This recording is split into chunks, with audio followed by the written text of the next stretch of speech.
להכל יודוך, להכל ישבחוך, להכל להכל להכל יאמרו, אין קדוש כשם.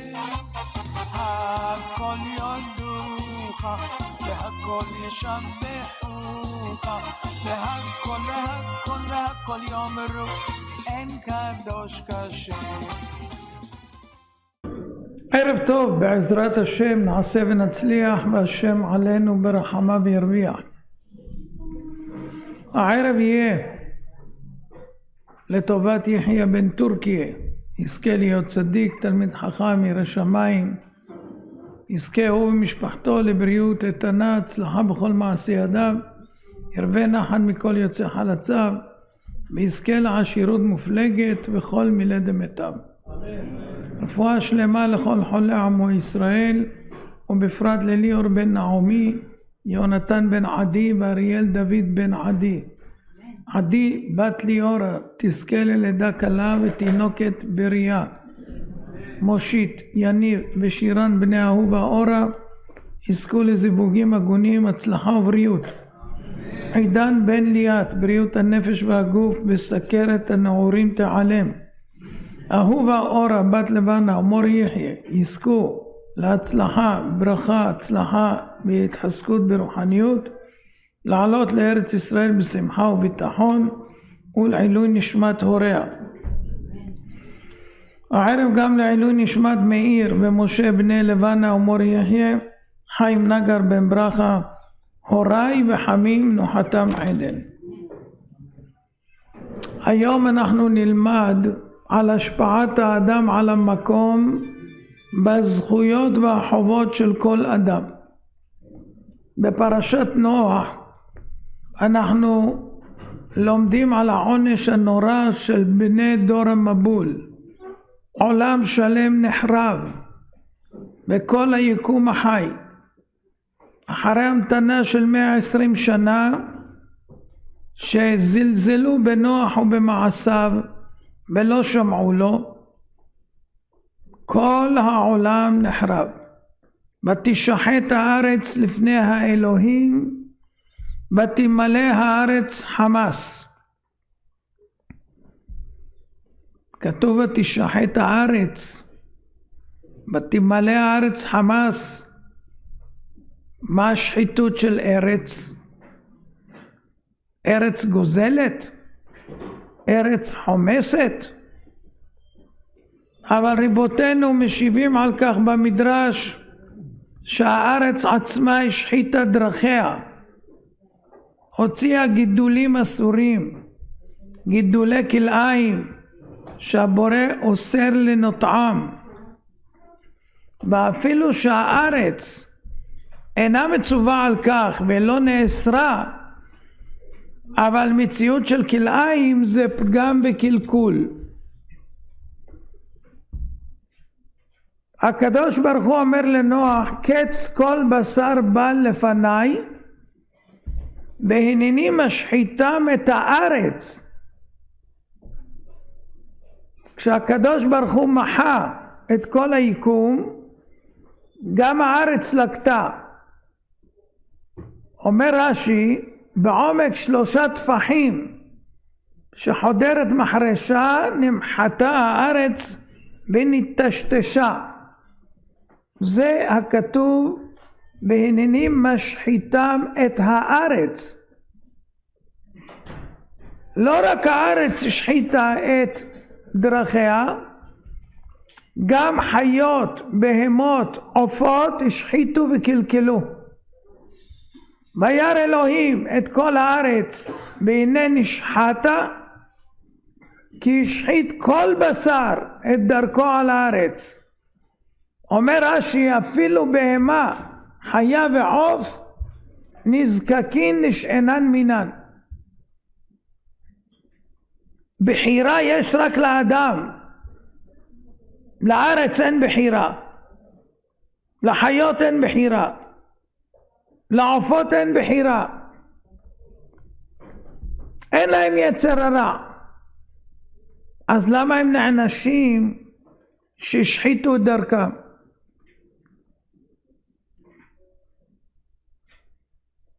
בית הלוי מסביר יסוד גדול ועצום שמלמד מה כוחו של אדם לפעול על הבריאה כולה. אדם במעשיו הטובים או לא משפיע על כל הגלובוס, משפיע על הדומם, משפיע על בעלי חיים. כשאדם עושה מצוות, מעשים טובים, צדקות וחסדים, לומד תורה, מתפלל, הסביבה מתרוממת, מתעלה, מתקדשת, ואפילו חפצים דוממים ובעלי חיים סופגים מרוח הקדושה ומתקדשים. וגם להפך, אדם חוטא, מרשיע דרכיו, מרבה בעבירות, בפשעים, עוונות וחטאים, ממרה את רצון הבורא, הולך בתאוות ליבו, הסביבה קולטת מרוח הטומאה שיש בו, וגם חי, צומח ודומם הופכים להיות טמאים. עכשיו מובן, בדור המבול הם הרשיעו כל כך שאפילו הארץ, חיה, בהמה ועוף, שינו את הייעוד שנקבע להם על ידי הבורא. ולכן כתוב שהארץ מלאה חמס בגזל, ורוח טומאה מלאה את כל הבריאה. העבירות והפשעים העכירו את חלל העולם בתיעוב נוראי. הארץ קלטה רוח טומאה ושינתה את טבעה והצמיחה גידולים אסורים. זה לא היה כתוצאה מבחירה של הארץ, אלא זה היה בגלל המעשים של בני האדם. וזה מדויק בלשון הכתוב. וירא אלוהים את הארץ והנה נשחטה. היא לא השחיתה את עצמה, היא נשחטה על ידי מעשה אנשים. למה? כי השחית כל בשר את דרכו על הארץ. בני האדם הם השחיתו, ומזה שהם השחיתו את דרכם היא נשחטה.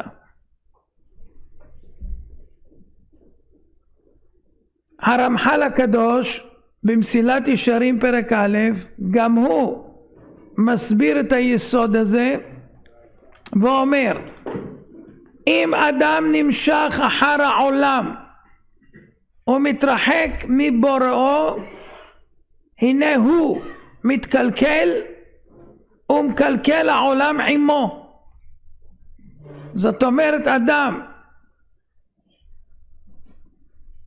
נמשך אחרי אבלי העולם הזה ובזה הוא מתרחק מהבורא, אז זה יוצר אצלו קלקול, והקלקול הזה מקלקל את העולם איתו. ואם הוא שולט בעצמו ונדבק בבורא ומשתמש מן העולם רק להיות לו לסיוע לעבודת הבורא, כל מה שיש בעולם הוא לוקח את זה רק כדי לסייע לו בעבודת השם, הוא מתעלה והעולם עצמו מתעלה עמו. דברי הרמח"ל ברורים שמעשיו של אדם משפיעים על הסביבה. מעשה טוב מעלה את העולם לדרגה נעלה, מעשה רע מוריד את העולם מטה. אומר בית הלוי את הדברים ברורים, אומר הרמח"ל את הדברים ברורים. והצדיק רבי אליהו לופיאן, זכר צדיק לברכה, בלב אליהו מביא מעשה מן החיים ומספר על עצמו. בהיותי ילד למדתי בישיבת לומז'ה, היה שם בית חולים ישן, מאוד ישן, הקירות נבנו מעצים שהרכיבו במקומות מסוימים. בית החולים היה עם ריח ישן ועתיק, והייתה שם צרה, כל מי שנכנס לבית חולים חולה יצא יותר חולה, ממש אלפים. לא ידעו מה הסיבה, חשבו אולי יש רוחות רעות בבית החולים.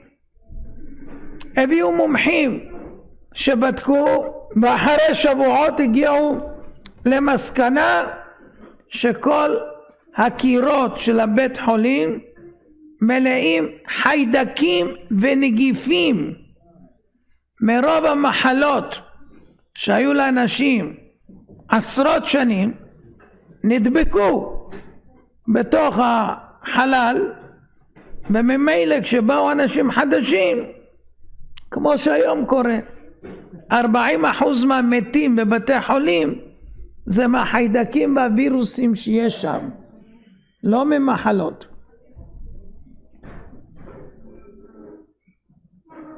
אז לומדים מזה,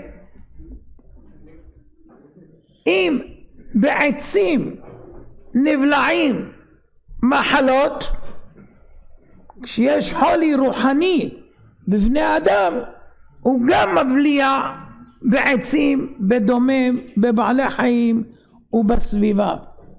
בדיוק אותו דבר. מה היה סופו של בית החולים? פרקו אותו לחתיכות והעלו אותו באש כדי להתפטר מכל המחלות הדבוקות בו. אז זאת אומרת, רואים שחולי בין גשמי ובין רוחני משפיע אפילו על דומם. לחזון איש נכנס יהודי שאמר שהוא רגיל לשמוע רדיו,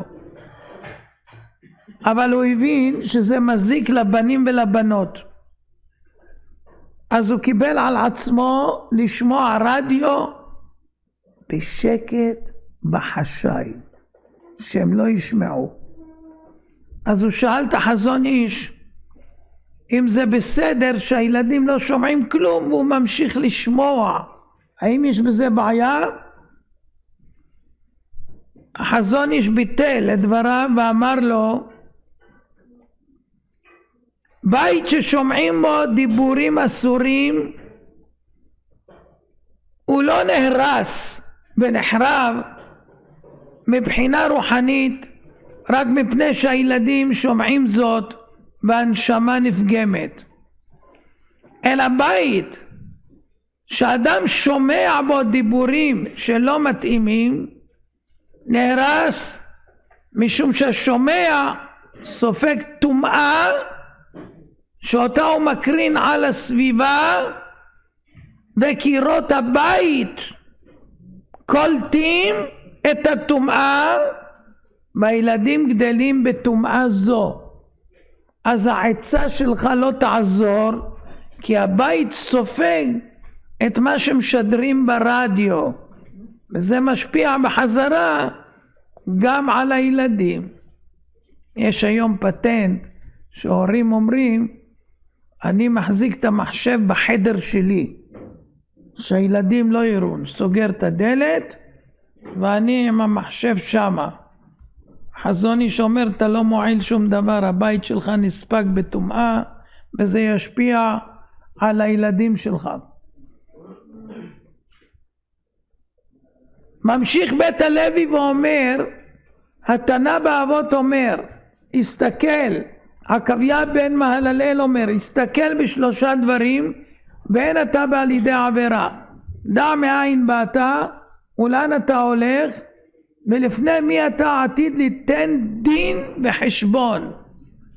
הוא שואל, מה ההבדל בין דין לחשבון? והוא אומר, דין נותנים על המעשים הרעים, למה לא שמעת בקול השם? חשבון עושים לאדם על העבירות שאחרים עשו בגללו. לא צריך שאדם יגרום לאנשים לעשות עבירות בפועל. מה שהוא עושה משפיע אוטומטית על הסביבה, ואז מחייבים אותו בחשבון שזה גם אתה אשם, לא רק במישרין, גם בעקיפין. זאת אומרת, רוח הטומאה שאתה הפצת בסביבתך בגלל מעשיך, השפיע על אחרים רעות, הם לא יודעים שזה ממך אפילו, ואתה תשלם על זה, יעשו לך חשבון. אותו דבר להבדיל, כמובן, מידה טובה מרובה, אם עשית מעשים טובים ונפלאים, השפעת על אחרים, וזה גם בחשבון שלך שתקבל שכר. אז זה תלוי מה עשית. וזה מה שאומר בית הלוי נתמך ממקומות רבים בתורה, בנביא ובדברי חכמים, שהאדם משפיע על מקומו קדושה וטהרה בכוח המעשים הטובים והישרים. הגמרא בחגיגה ט"ו אומרת, ברא צדיקים, ברא רשעים, ברא גן עדן, ברא גיהנום.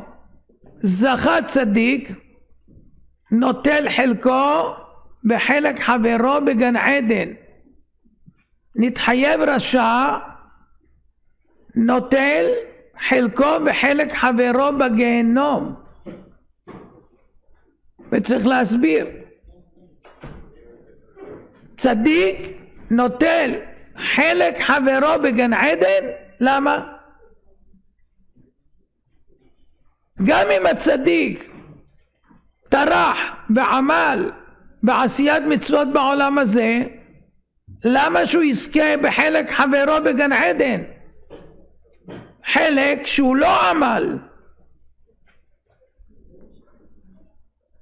ולמה הרשע שהתחייב בגלל שהוא הרשיע, למה הוא לוקח גם את הגיהנום של חברו?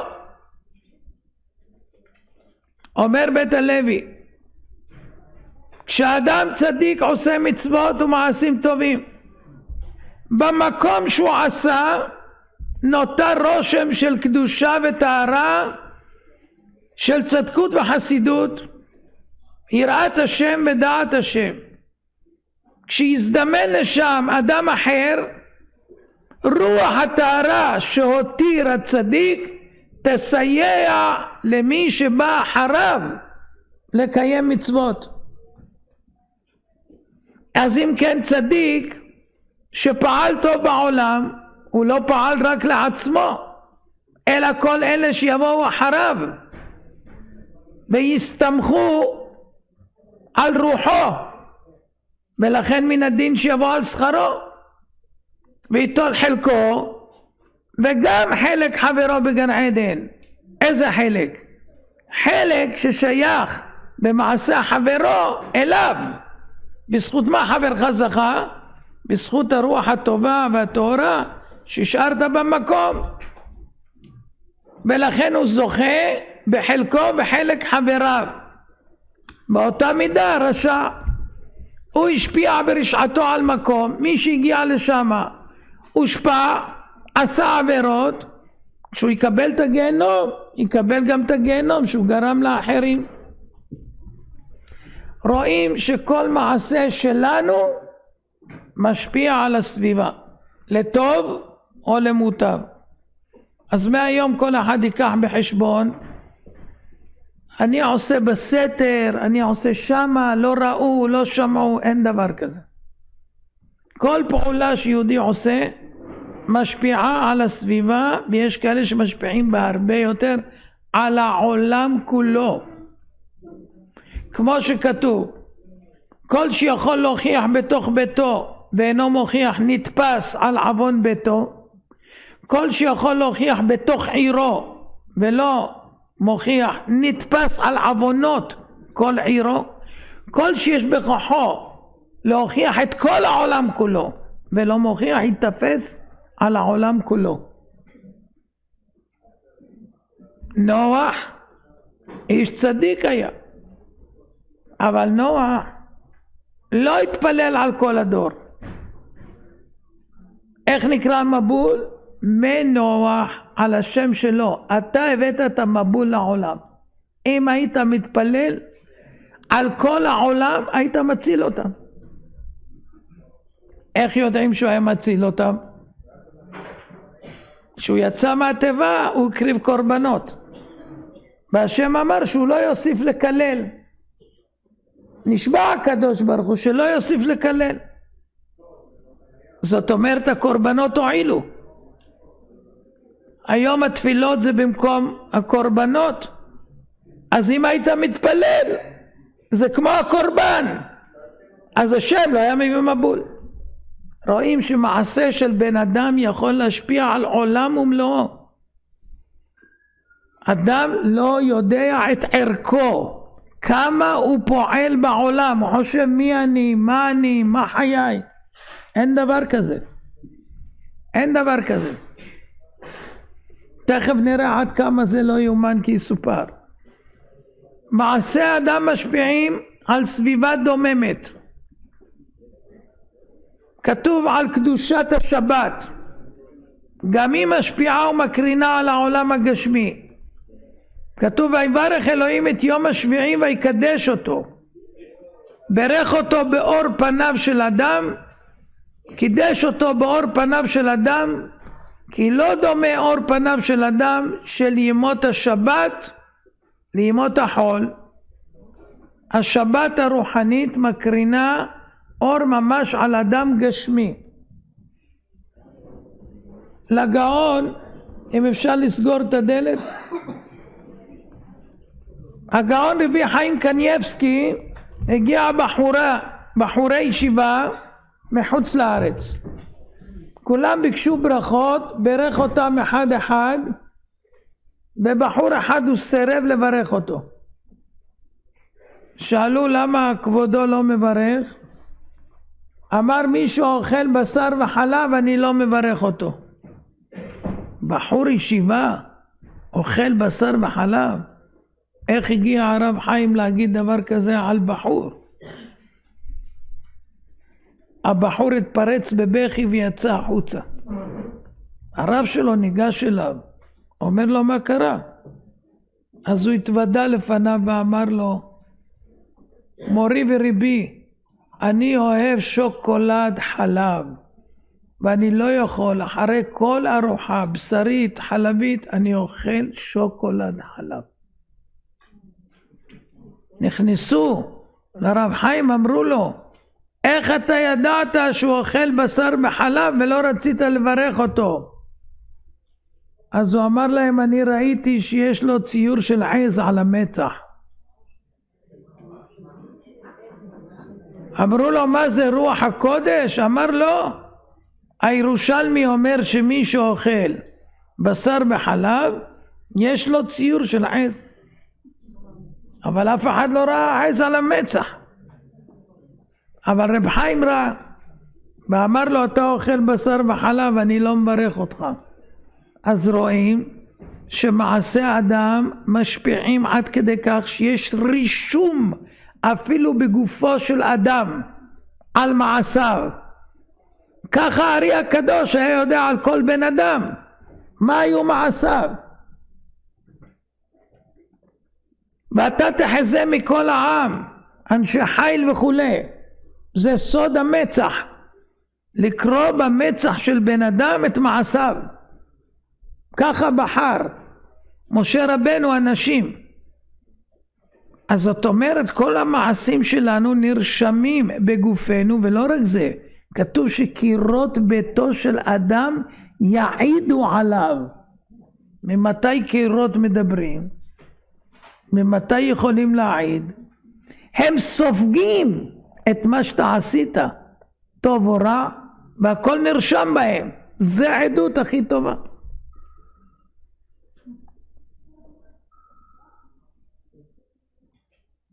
על פי היסוד הזה אנחנו נבין את מה שאומרת הגמרא בברכות ו'. אמר רבי חלבו, אמר רב הונא, כל הקובע מקום לתפילתו אלוהי אברהם בעזרו.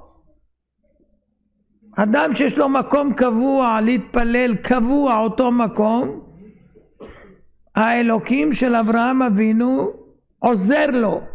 כמו שאברהם קבע מקום לתפילתו, ככה גם אתה אם תקבע, אלוהי אברהם יעזור לך. ולא רק זה, אחד שקובע מקום לתפילתו כשהוא מת, מה אומרים עליו בהספד? ענב, חסיד מתלמידיו של אברהם אבינו עליו השלום. ככה מספידים אותו. מה קשור אם אדם קובע מקום לתפילתו שכבר מעידים עליו בהספד שהוא ענב ושהוא חסיד ושהקדוש ברוך הוא עזר לו והוא מהתלמידים של אברהם אבינו? אז קודם כל מאיפה לומדים? לומדים וישכם אברהם בבוקר אל המקום אשר עמד שם. עמידה זה תפילה שנאמר ויעמוד פנחס ויפלל. אבל צריך לדעת למה הוא זוכה לתארים האלה ענב וחסיד. הצלח הקדוש הנודע ביהודה מסביר, אדם משפיע על מקומו במעשיו, אמרנו, לטוב או לרע. כשאדם קובע מקום לתפילה, כל תפילה מוסיפה קדושה במקום, ועוד קדושה ועוד קדושה ועוד קדושה במקום, וזה מסייע לו בתפילות הבאות בצירוף לכל הקדושות הקודמות. אז הוא מסתייע. לכן אדם שמתפלל קבוע באותו מקום, זה מראה שהוא מבין שהוא צריך סיוע בשביל להתפלל. אבל אם פעם הוא לא מתפלל בשטיבל, ופעם פה ופעם שם ופה בבית ופה, אז הוא לא צריך סיוע של מקום. הוא עומד בזכות עצמו, וכל מקום שהוא יתפלל הקדוש ברוך הוא חוטף את התפילה שלו וממש שם אותה כתר על הראש. ככה הוא חושב. זה אדם לא ענב. אדם ענב מבין, אני כלום, גורנישט מתגורנישט, ואני צריך סיוע, כל מה שיכול לסייע שהתפילה שלי תענה אני צריך לעשות. ואם אומרים חכמים שאתה מתפלל במקום אחד תמיד, אז קדושת המקום תסייע לך ואתה בא לשם ולא מוותר על המקום, אז זה ברור שזה רק מענובה, שאתה לא מחזיק מעצמך כלום. אז אפשר להגיד עליו שהוא ענב והוא חסיד. יש מפרשים בדרך אחרת שהוא ענב וחסיד. למה? יש אנשים שלא מצליחים בימי חייהם להחזיק מקום בבית כנסת קבוע. פה הוא הסתכסך עם הגבאי, ושם הוא רב עם זה, ופה הוא זה, אז כל פעם הוא עובר מבית כנסת לבית כנסת. זה ודאי לא ענב. אם הוא היה ענב, אז היה מבליג על הרבה דברים, שותק והכל, ויכול להישאר מקום אחד עשרות שנים באותו מקום. למה? כי לא מתווכח עם אף אחד. זה באמת ענב. אז מכל מקום רואים שמקום משפיע, עד כדי כך שככה מספידים אדם. האדמו"ר הקדוש רבי חיים אלברשטם מצאנז עבר פעם בכפר קטן בשם מקלי, בעצר שיירה, וכולם מביטים מה קרה. רואים פונדק קטן מוזנח, יש כאלה אלפים בפולין. הוא יורד בעגלה, צועד אל הפונדק ושואל את הבעלים אם מכירים איזה זקן או זקנה שעדיין יש להם זיכרון. הפונדק הפנה אותו לאישה זקנה בת 90, יושבת שמה בפינה. ניגש אליה הרבה, שואל אותה, תגידי, את זוכרת אולי אם מתארח פה איזה צדיק וקדוש בפונדק? האישה חשבה רגע ושניים, ואחרי זה אמרה לו, לפני עשרות שנים הגיע לפונדק רבינר קדוש, רבי לוי יצחק ברדיצ'וב שמו, הוא שהה במלון הזה שבועיים. אורו פניו של הצאנז רבה, פנה אל המקורבים ואמר, ידעתי שיש דברים בגו. כשחלפנו ליד הפונדק עלה באפי ריח ניחוח נפלא של צדיק מקודש, ועלתה בי פליאה כיצד הגיע צדיק למקום כזה נידח. עכשיו שנודע לי שהרבא מברדיצ'וב היה כאן, הכל התחבר לי. אתם שומעים? עשרות שנים אחרי שהברדיצ'וב רבא עבר שמה, בחלל חוץ הפונדק עדיין ריח הניחוח של קדושתו נשאר במקום. יש סיפור כזה על אחד שהלך והתפלל בבית כנסת של הגרו, הוא לא ידע שזה שלו, והוא התפלל שם התפילה שלו, חש מימי חייו, ובסוף הוא שאל שם מה קרה, מה יש בבית כנסת? אומרים לו, אתה עמדת במקום שהיה מתפלל הגאון. עשרות שנים אחרי זה. אדם משפיע עליו, על הסביבה ועל העולם כולו במעשיו. בואו תשמעו דבר מדהים. הנה, כל מה שאמרנו כרגע, יש מי שיגיד סיפורי חסידים, אבל בואו תשמעו מה אומר הרמב"ן בפרשת לך לך. נגלה מלאך להגר על הבאר ובישר אותה שישמעאל יהיה גוי גדול עצום ורב. הגר נפעמה מראיית המלאך וקראה לבאר שם מיוחד, ותקרא שם אדוני הדובר אליה, אתה אל רואי, כי אמרה הגם הלום ראיתי אחרי רואי. על כן קרא לבאר באר לחי רואי, הנה בין קדש ובין ברד. למה היא קראה לבאר באר לחי רואי? לא סתם, היא רצתה להטמיע זיכרון לפגישה עם המלאך. במקום הזה נתקדש בקדושה יתרה, והוא עולה במעלה עצומה על שאר מקומות, ולכן היא ציינה זאת לדורות שיוכלו להשתמש בזה לתפילותיהם. הרמב"ן כותב כך, פרק כ"ד סמך ב', ויצחק בא מבו באר לחי רואי, והוא יושב בארץ הנגב. אומר הרמב"ן, יצחק הולך תמיד אל המקום ההוא, כי הוא לא מקום תפילה עבור הראות שם המלאך. יצחק אבינו כל פעם שרוצה להתפלל הולך למקום הזה דווקא, כי זה מקום מיוחד בשבילו להתפלל, כי שם נראה המלאך. המקום הזה נתקדש בקדושת המלאך, ולכן היה הולך לשם להתפלל. אז רואים מהכתובים ממש שככה יש השפעה, חוץ ממה שלמדנו מנוח ותשחט הארץ וכו'. החפץ חיים הקדוש באחד הביקורים בעיירות ברוסיה ביקש מהמלווים, קחו אותי למקום פלוני, ואמר כתובת מדויקת. לקחו אותו, הגיע, התבונן, ראה בית כנסת יפה עומד על תילו, חייך ואמר אפשר לחזור. שאלו אותו מה קרה, מה ראה, למה בא עד לשם?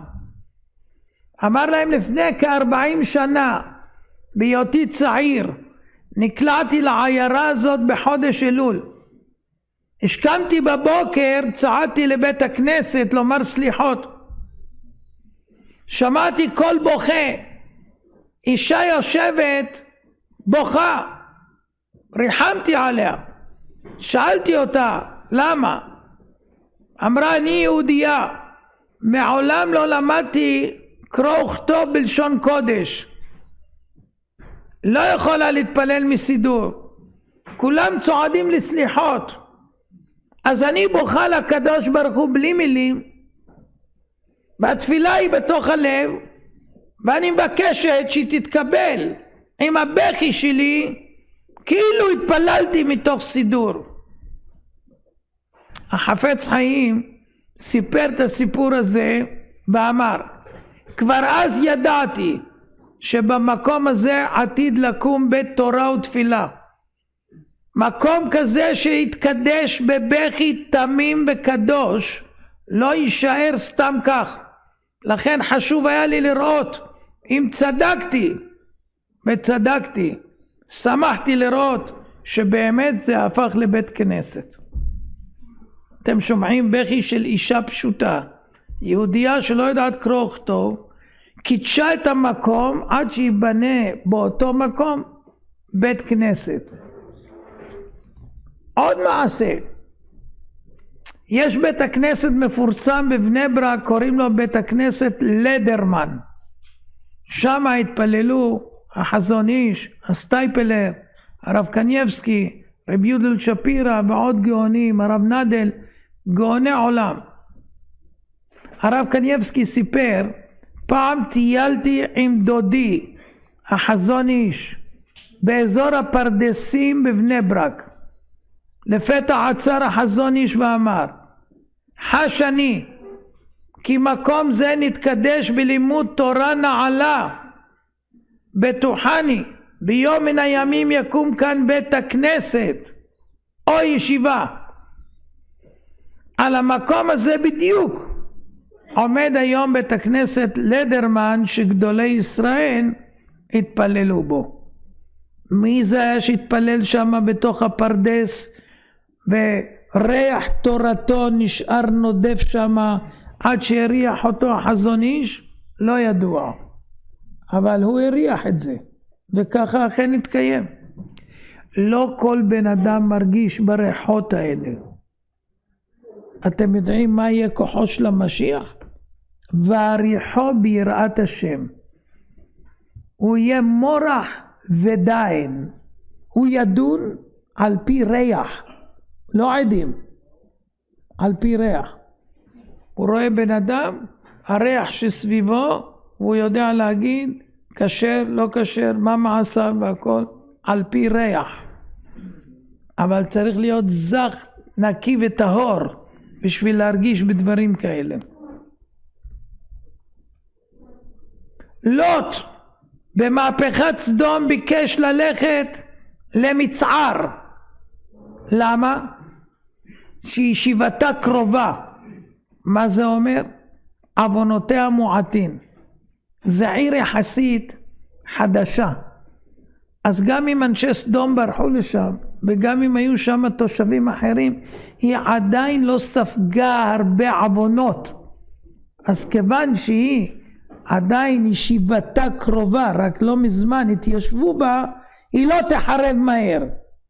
כי עד שסדום ועמורה נחרבו, השם המתין 52 שנה. וזאת עיר צעירה, אז עדיין אין בה הרבה עוונות. לכן אדם שהולך לדור בעיר חדשה יחסית, הסכנות של העיר פחותות מאשר עיר ישנה, כמו תל אביב.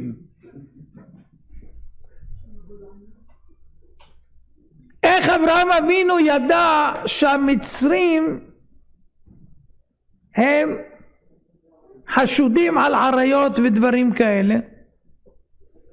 כשהוא הגיע למצרים הוא פחד שיהרגו אותו בגלל שרה אמנו. ויאמר אל שרה אשתו, הננה ידעתי כי אישה יפת מראה את, והיה כי יראו אותך המצרים ואמרו אשתו זאת, והרגו אותי ואותך יחיו. מניין הוא ידע את זה שהמצרים רשעים כאלה?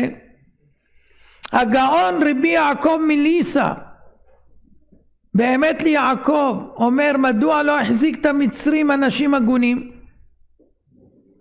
הארי הקדוש אומר אברהם אבינו לא הביט מימיו בשרה אשתו, וקודם בואו למצרים הוא היה כאדם הראשון קודם החטא, ולפתע פתאום כשהגיע למצרים חש צורך להביט בה.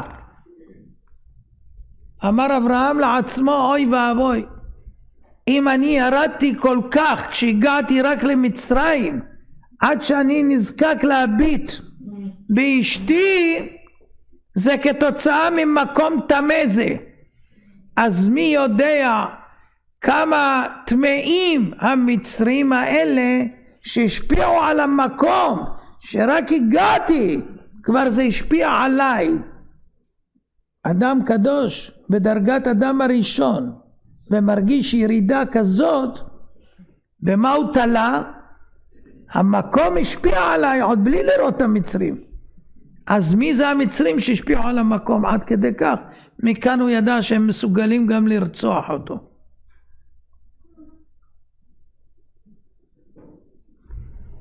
בפרשת חיי שרה כתוב על המכירה של השדה של עפרון לאברהם.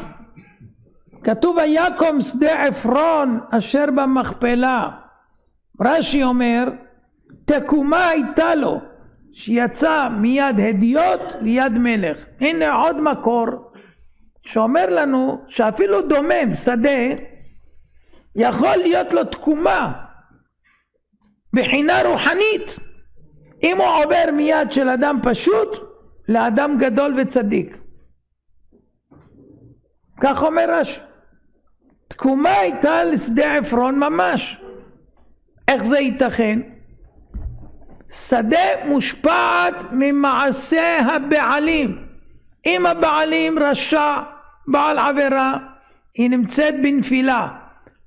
אם היא נרחשת ביד אדם רם מעלה, צדיק וירא שמיים, היא מתרוממת ומתעלה כתוצאה מכך, וזה נקרא תקומה יש לה.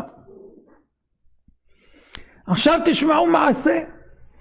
האדמו"ר מצאנז, בעל הדברי יציב, עומד על דברי רש"י בעניין של תקומת שדה עפרון, ואומר עד כמה מעשה אדם משפיעים על הסביבה.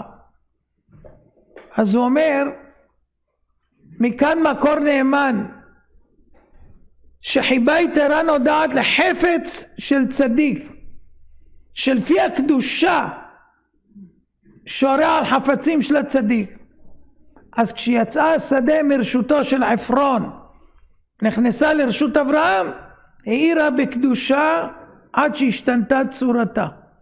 והוא סיפר כי ברשותו של האדמו"ר הקודם דצאנז הייתה קופסת טבק שייכת לרב הקדוש מרופשיץ, זיכרונו לחיי העולם הבא. פעם אחת כשהסבא של האדמו"ר ישב סביב השולחן של אביו הקדוש, אמר לאחד היושבים, תראה, עוד מעט יתעניין אבא שלי אצלי על קופסת הטבק שברשותי. זה שהיה לידו צחק. אומר הרבי לא נוהג להריח טבק בכלל, אבל הוא התעקש, אתה תראה. רק הוציא האדמו"ר את הקופסה מהכיס, אבא שלו חש בכך, הביט לעיניו ואמר לו, מאיפה לך קופסה יפה זו? תראה לי.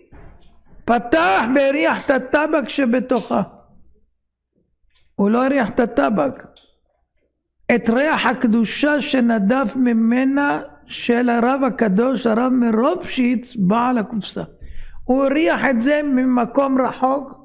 ברגע שהוציא את הקופסה הוא הריח, והוא אמר, תראה שאני הוציא את הקופסה, הוא לא מריח טבק, נכון, אבל איך שאני הוציא את הקופסה הוא ירגיש, ותראה איך הוא יתעניין.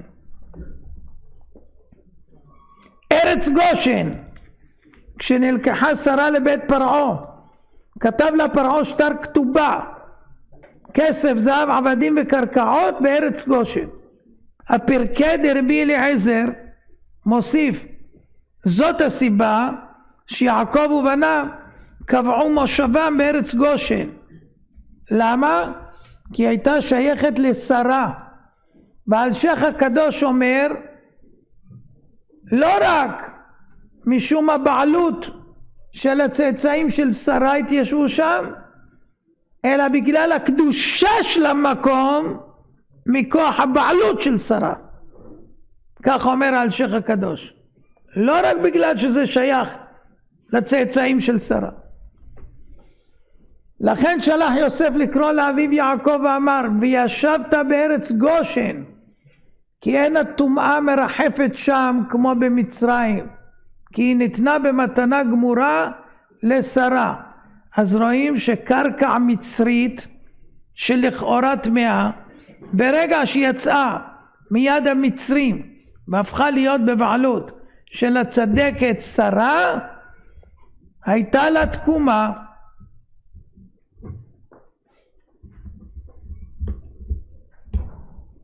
עוד דבר מדהים, יעקב אבינו שבא לקבל ברכות, הוא לקח על זרועותיו עורות עזים, כדי שאם אביו ימשש אותו יחשוב שהוא עשיו. כתוב, ויגש וישק לו וירח את ריח בגדיו ויברכהו, ויאמר ראה ריח בני כריח שדה אשר ברכו השם. רש"י תמה, שטף עזים זה ריח רע, אז איך הוא מברך אותו? אומר ריח בני כריח שדה אשר ברכו השם. מלמד שנכנס עמו ריח גן עדן. מה זה, מופת שמימי? יצחק מריח עורות עזים ובעצם מריח גן עדן. איך זה ייתכן? הצדיק רבי ירוחם ממיר זכר צדיק לברכה מאיר את העניין. אין פה מופת. טבע טבע הקדוש ברוך הוא בעולם, מי שעושה מעשים טובים ומצוות מדיפים ריח נפלא משובב נפש, ומעשים רעים ועבירות מדיפים ריח נורא ואיום. ריח טוב של מצוות, ריח גן עדן. בגן עדן נטועים עצי בשמים ודשאים ריחניים, והריח הטוב שבגן עדן זה לא ריח טוב רגיל שאנחנו מכירים מהעולם הזה, אלא זה ריח שנודף ממעשים טובים, מחסד, תורה ומצוות של אלה שבאים בשערי גן עדן. כדי לזכות לחוש בריח הנפלא, על האדם להיות שלם ומושלם עבד השם, עושה טוב ושר מרע. כמו שאמרנו שמלך המשיח יהיה דן בריחו, בהריחו ביראת השם. כך נכנס יעקב הצדיק, איש תם, יושב אוהלים, באוהל יצחק אביו, ונכנס עמו ריח גן עדן, ועל זה העיד יצחק אבינו, ראה ריח בני כריח שדה אשר ברכו השם. הריח הזה התגבר על ריח של שטף של עזים, שזה מסריח. הוא לא הרגיש בכלל.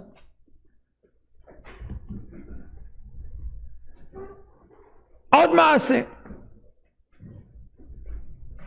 נגיד חסיד הייתה לו ידידות בינו ובין רבי יוסף יצחק מלובביץ' בצעירותו, עוד בחיי אביו רבי שלום דובר.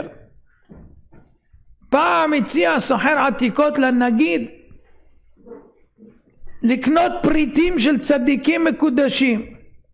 הוא בחן אותם אבל לא ידע מה להחליט. הלך לרבי יצחק, יוסף יצחק, להתייעץ. נטל את החפצים, קרב אותם אל החותם, הניח והתבונן, אחרי רגעים שב והניח עוד פעם והריח, ואז אמר לו אלה טובים, אלה גורנישט. לקח את הפריטים, עלה לאבא שלו, שולם דובר, נשמע מה הוא אומר. גם הוא עשה אותם פעולות, הריח, ומיין לו אותם בדיוק אותו דבר. אלה לא ואלה כן. חזר בחזרה, שאל את הרב יצחק יוסף, את יוסף יצחק, דע לך, בכלים של צדיקים יש ריח קדושה. בהתחלה הרחתי את החפצים וחלק לא הרחתי, חשבתי אולי החסרון בי, עשיתי תשובה והרחתי עוד פעם, ואז ראיתי שבאמת החסרון הוא בכלים ולא בריח. וככה הוא מיין לו בדיוק מה כן שייך לצדיקים ומה לא שייך לצדיקים. אתם שומעים? אז יש דרגות באנשים שיכולים להריח, אבל מה שאני רוצה ללמד זה שכל פעולה שאדם עשה בימי חייו נדבקים המעשים בחפצים, בסביבה ובעולם, בדיוק לפי היסודות שהתחלנו. רבי משה יהושע אגר מוויז'ניץ, זיכרונו לחיי העולם הבא, סיפר כשלמד החוזה מלובלין בצעירותו בישיבה של רבי שמלכה מניקלשבורג, הוא היה מוסר שיעור בשולחן ערוך אור החיים, והחוזה מלובלין היה מריח ריח גן עדן. כל הבית מדרש היה ריח גן עדן. מה היה עושה רב שמלכה? כדי להצניע את גדולתו היה מפזר פסמים על כל השולחן, שאם מישהו יריח משהו שיקשר את זה לפסמים ולא אליו. רק מישהו באמת זך מאוד יוכל להרגיש את ההבדל. המהרי"ל דיסקין היה בעל דרגה גבוהה ביותר. פעם אחת נכנסו לתפילה והוא התבונן על בן אדם ואמר לו תבדוק את התפילין שלך עם פסולות. הבן אדם הלך לבודק תפילין והתברר שהן פסולות. חזר אליו ואמר לו כבודו יש לו רוח הקודש, איך ידע שהתפילין פסולות? אז הוא אמר לו לא, כתוב בתורה וראו כל עמי הארץ כי שם השם נקרא עליך ויראו ממך. הגמרא אומרת אלו תפילין שבראש. נכנסת הבוקר, התבוננתי בך ולא קיבלתי שום תוספת יראת שמיים. הבנתי שהתפילין לא כשרות. אם היו כשרות בראייתם הייתי צריך לקבל תוספת. ויראו ממך, לא הרגשתי, אז הבנתי שהן פסולות. אז רואים שאדם שבאמת במעלה כזאת יכול להרגיש בין תפילין לתפילין. מספרים על המהרי"ל מדיסקין, כשהיו מעבירים לפניו כלים הוא היה אומר איזה כלי טבלו אותו ואיזה כלי לא טבול. אתם שומעים מה מדברים אתכם? אני על מה מדבר? לא עליהם, אני מדבר עליכם. כל מצוות שאתם עושים משפיעות על הכלים, על הסביבה, על הבית, על הקירות, על השכונה, על העולם. ותקבלו שכר בהתאם או עונש בהתאם. אם תעשו מצוות ותשפיעו על הסביבה, תתלו שכר של גן עדן המגיע לכם, וגם של אלה שהשפעתם עליהם לטובה. ואם תעשו מעשים לא טובים, אז תקבלו את הגיהנום פלוס שלהם, שאתם גרמתם להם במעשים הלא טובים, בהשפעה. אז כל בן אדם יבין שיש לו אחריות על עצמו ועל סביבתו. כל שכן על בניו ובנותיו ומשפחתו וכו'.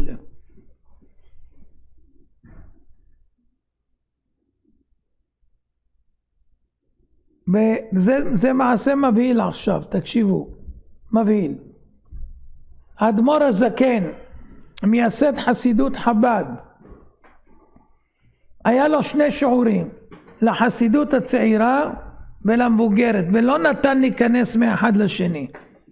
פעם אחת מהחבורה הזקנה רצה לשמוע מה הוא מלמד את הצעירה, הוא ביקש יעיר אותו מתי שיהיה דבר כזה. הוא רץ בחצות יום בלי נטילת ידיים, לא שחייבים אבל מקפידים, אלה שמקפידים ליטול ידיים גם כשקמים משינת יום, והוא רץ שם על העזרה, התחבא לשמוע, ופתאום קם האדמו"ר הזקן וניגש לשם ואומר, אני מריח ריח טומאה פה. למה הוא לא נטל ידיים? לא יאומן כי יסופר. מי אמר? טוב, אם את יודעת, אז סימן שאת מריחה את כולם.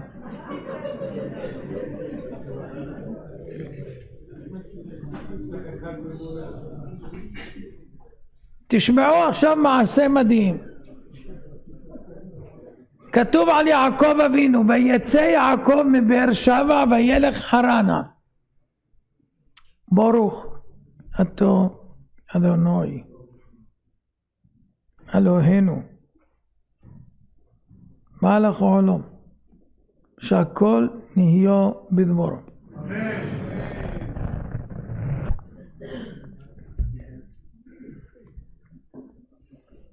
ויצא יעקב מבאר שבע וילך חרנה. מגיד שיציאת צדיק מן המקום עושה רושם. למה צריך להגיד את זה? ויצא יעקב מבאר שבע וילך חרנה. אם הוא הלך לחרן, ודאי שהוא יצא מבאר שבע, למה צריך להגיד ויצא? כתוב וילך. למה כתבה התורה כך? אלא תירוץ נפלא. כל צדיק עושה רושם במקומו. ביציאת צדיק ממקומו עושה רושם. אז נשאלת השאלה, אם יציאת צדיק עושה רושם, אברהם אבינו גם יצא ממקומו. למה שם לא כתוב שהוא יצא כדי ללמד שזה עשה רושם? פנה זיווה, פנה הדרה. למה אצל אברהם לא? למה אצל יצחק לא? הרי גם יצחק יצא. למה רק אצל יעקב? אתם יודעים למה? מי שיודע למה אני נותן לו $100. למה אצל אברהם ויצחק לא כתוב ויצא? כדי ללמד אותנו שיציאת צדיק עושה רושם. למה דווקא אצל יעקב? הנה הוא רוצה להגיד, כן? נו תגיד. תגיד באנגליש, תן לו מיקרופון באנגליש.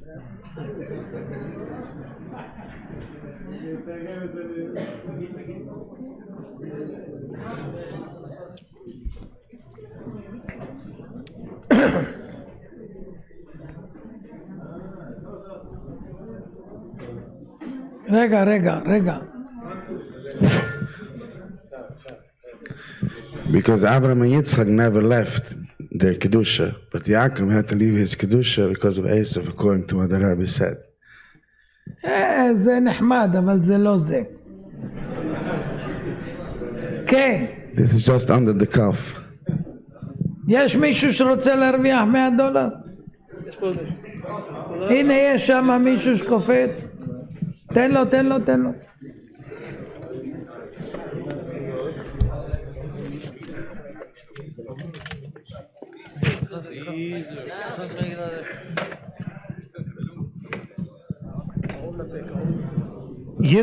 יצחק ורבקה עדיין היו שמה, ואף על פי כן פנה זיווה, פנה הדרה.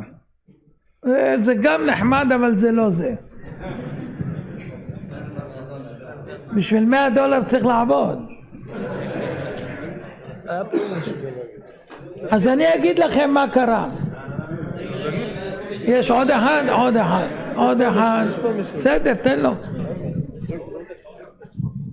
לא? לא היה מי שירגיש. מה פירוש? עכשיו אברהם, יצחק ורבקה הרגישו. מה הרגישו? שפנה עזיבה, פנה הדרה. מי הרגישו? יצחק ורבקה. שיעקב יצא. לא, לא, גם זה נחמד, אבל לא. כן? כן? בחתם סופר מתרץ. כן? אם זה החתם סופר אני אתן לו $100. כן. שאצל אברהם לא היה, מה זה רושם? אם יש מישהו שראוי לזה, מכירים עליו.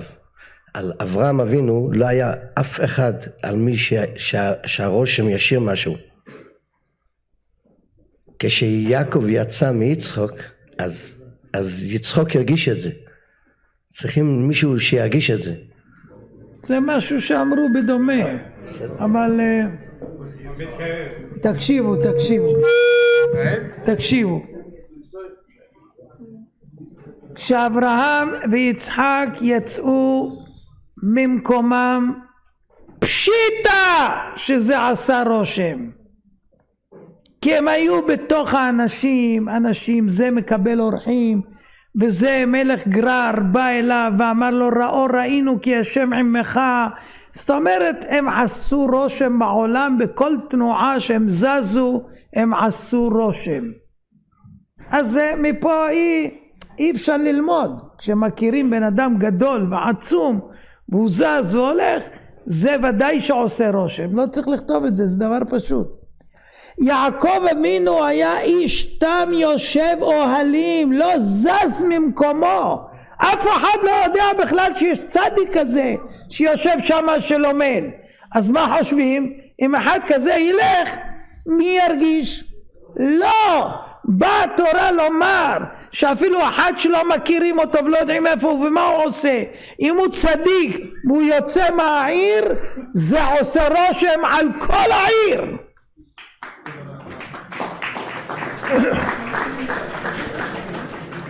אז זאת אומרת שלעשות רושם עושה כל צדיק בעבודתו את השם.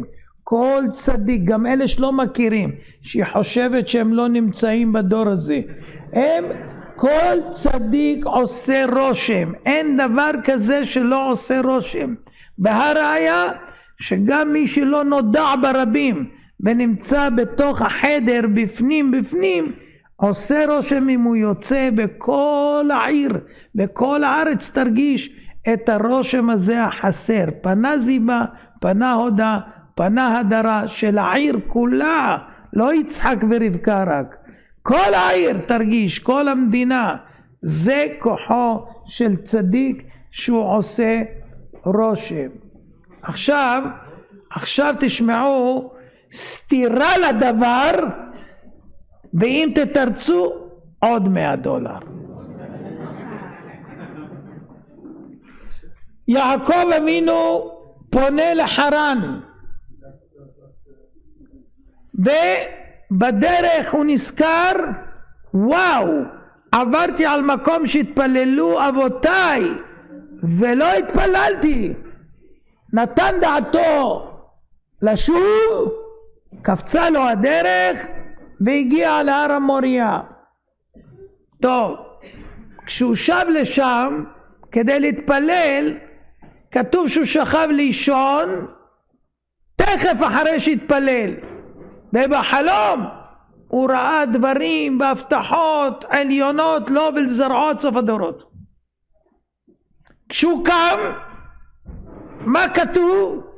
ויקץ יעקב משנתו ויאמר, אכן יש אדוני במקום הזה ואנוכי לא ידעתי.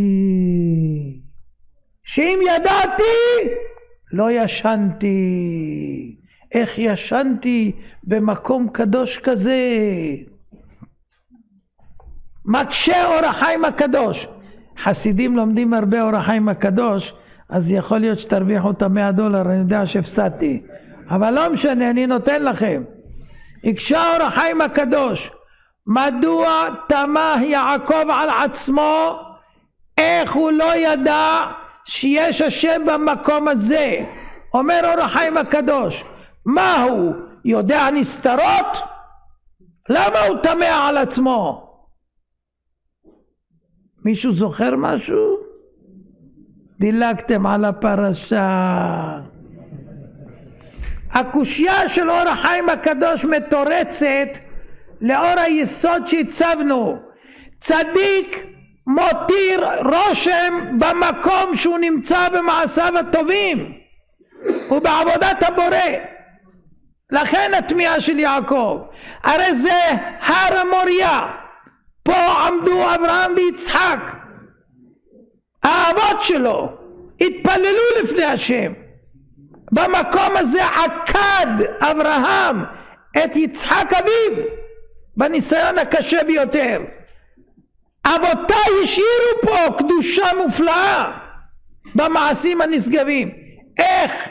איך לא חשתי בקדושה עצומה במקום הזה?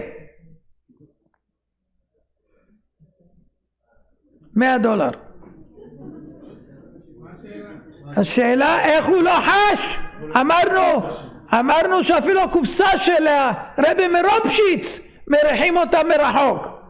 אז לא ירגיש שהוא נמצא במקום הזה. הרי הוא יודע שהמקום קדוש, הוא יודע שהרי אבותיו התפללו שם ולכן הוא חזר. אבל איך הוא לא הרגיש? איך הוא לא הרגיש את הקדושה? השם נמצא במקום הזה ואנוכי לא ידעתי. איך לא הרגשתי?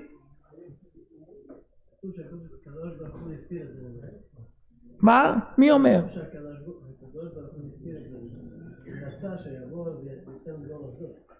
הוא אומר שהקדוש ברוך הוא הסתיר את זה ממנו. למה שיסתיר את זה ממנו? כדי שיחזור לאן? לא, מדובר שהוא כבר חזר, היה שם, התפלל בישן, ואחרי שישן הוא קם לאור החלומות שהוא חלם, ואז הוא אמר וואו, איך לא ידעתי? מי עשה את המקום הקדוש? אבינו עשה את המקום הקדוש? לא, הוריו.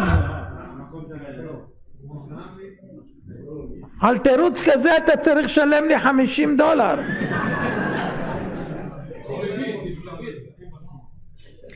אתם יודעים למה? תשמעו למה.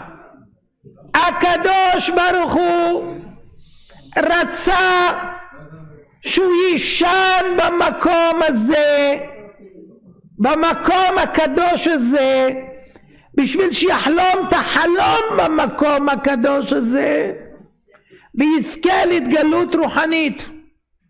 לכן העלים ממנו את הקדושה, כי אם היה מרגיש לא היה ישן, הוא לא היה ישן.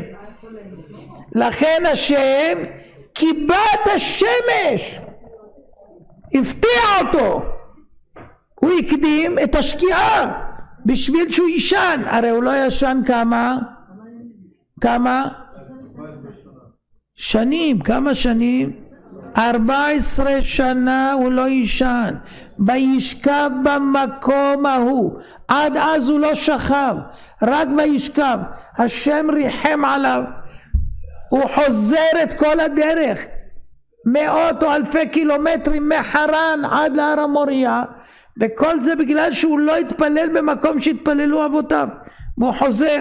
הקדוש ברוך הוא רוצה שהוא יישן קודם כל, הוא מרחם עליו, לא ישן, שישן, ואז הוא יחלים אותו את החלום הגדול. אבל אם הוא היה יודע שהמקום כזה קדוש, הוא אומר, ואני לא ידעתי, שאם ידעתי לא ישנתי. אז לכן השם העלים ממנו את הקדושה עד שהוא יקום. זה הייתה הסיבה. אבל מכאן ראיה שהקדושה הייתה שם עצומה, ורק השם העלים ממנו זאת לטובתו. עכשיו אני רוצה להגיד לכם שתי דוגמאות שיהיה לכם. הראשונה יותר קלה, השנייה לא יודע איך אתם, אבל נראה. משה עומד לפני הסנה והקדוש ברוך הוא מתגלה אליו ואומר לו, של נעליך מעל רגליך, כי המקום אשר אתה עומד עליו אדמת קודש הוא. הפשט מה זה? המקום קדוש, אז לא תעמוד עם נעליים כמו בבית המקדש. חולצים נעליים לפני בית המקדש, נכנסים יחפים. תחלוץ את הנעליים, זה הפשט. יש גאון בשם רבי יוסף צרפתי בספר יד יוסף, אומר למה השם ביקש שיוריד את הנעליים. אתם יודעים למה?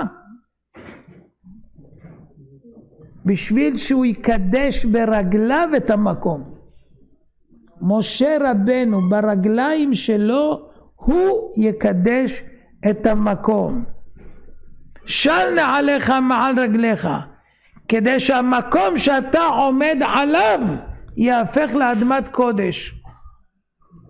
ועכשיו המעשה השני, בבית מדרש של הבן איש חי הקדוש רבי יוסף חיים מבגדד, למדו חבורה של אריות תורה.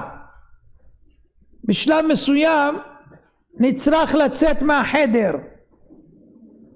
הגאון רבי אפרים זליחה הכהן, אחד מהבכירים של התלמידים, נטל את הנעליים של הבן איש חי, נשק בפה ושם על הראש והחזיר אותם. שאלו אותו התלמידים, מה זה? מה אתה עושה? אמר להם, אתם לא יודעים שקדושת הנעליים של הבן איש חי זה כמו קדושת תפילין? שמעתם פעם דבר כזה? הנה עכשיו.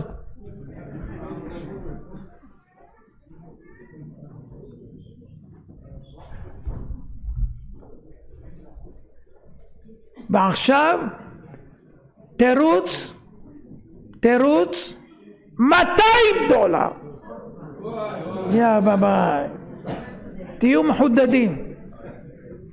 עם ישראל מגיע לקבל את התורה, כל הדרך וייסעו ויחנו, כל הזמן במחלוקת. הגיעו להר וייחן שם ישראל נגד ההר, כולם בלב אחד. באותו רגע הייתה אהבה ואחווה ושלום בין כל ישראל, כולם היו בדיוק אותו דבר עם אותו רצון, שום סטייה ביניהם. אף אחד, אתם חושבים, יושבים פה יהודים טובים שבאו למטרה אחת, לשמוע דברי תורה וכו'. יש פה מישהו שחושב בדיוק כמו השני ומסכים עם השני בכל עניין? כולם אוהבים פה את כולם ממש אותו דבר? לא. איך מיליונים עומדים מול ההר עד שהתורה קובעת וייחן לשון יחיד, כאילו זה בן אדם אחד עם דעה אחת, כולם אוהבים את כולם. בלי זה לא הייתה ניתנת התורה. בלי זה לא ניתנת התורה. עד היום לא נבנה המקדש בגלל שנאת חינם. הרב שטיינמן היה מתפעל מהדבר הזה, איך יכול להיות שכולם היו בלב אחד, בלב אחד. וזה דבר שטעון ברור. מישהו יכול להגיד לי איך זה יכול להיות שכולם היו בלב אחד שמה נגד ההר? הקדושה של משה רבנו. מה? הקדושה של הרגליים של משה רבנו השפיעה עליהם. הוא אומר, הקדושה של משה רבנו מהרגליים שדיברנו השפיעה עליהם. זה כבר יפה, אתה מתקדם, אתה מבין את השיעור, אבל עדיין זה לא $200.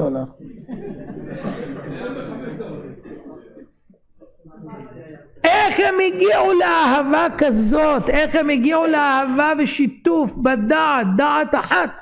איך הם הגיעו? הנה הוא רוצה להגיד מה? טוב, זה בגלל שהם ביחד התחברו. עכשיו כן, כן. משה רבנו בעצם השורש של כל נשמות ישראל. משה רבנו שורש נשמות כל ישראל. כשהוא היה שם אוטומטית הוא גרם לכולם להיות מחוברים באותו רגע, ואז ממנה נהיה את כל הכבוד, כל הכבוד, לא מגיע לו, לא מגיע לו. לא, כל הכבוד על הניסיון, הוא ניסה. אבל רגע, הוא אמר דבר יפה. משה רבנו עם כל הקדושה שלו והכל הוא גרם, אבל משה רבנו היה איתה מההתחלה גם ויחנו וגם ויסעו. למה שמה קדושת משה רבנו לא חיברה אותם להיות באהבה? בעיקר. כן? כן, מאחורה, כן. לא, כן. זה המקום שמשה ואהרון נפגשו ביחד באהבה. $200.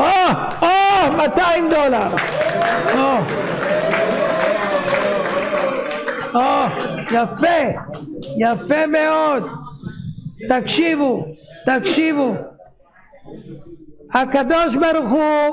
הקדוש ברוך הוא שבוע ימים מפציר במשה רבנו לך תגאל את עם ישראל. הוא לא רוצה. למה? הוא פוחד שאהרון אחיו הגדול יקפיד עליו שהוא לוקח ממנו את התפקיד.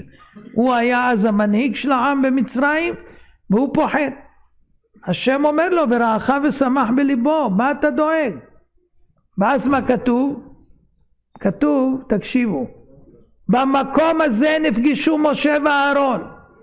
ויאמר אדוני אל אהרון לך לקראת משה המדבר, וילך ויפגשהו בהר האלוהים וישק לו. שם הם התחברו שני האחים הקדושים משה ואהרון ברוח הקדושה שלהם באחדות ואהבה. במקום בו הם נפגשו נספגה באדמה באותו מקום, והיא עמדה לעם ישראל אחרי שנים וגרמה להם לחנות ביחד כאיש אחד, דווקא במקום הזה שהייתה האהבה של שני הקדושים האלה.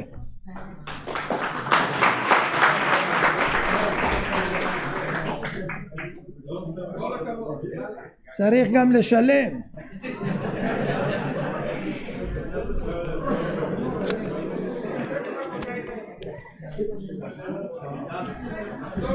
זה בשמחה ובאהבה. כך.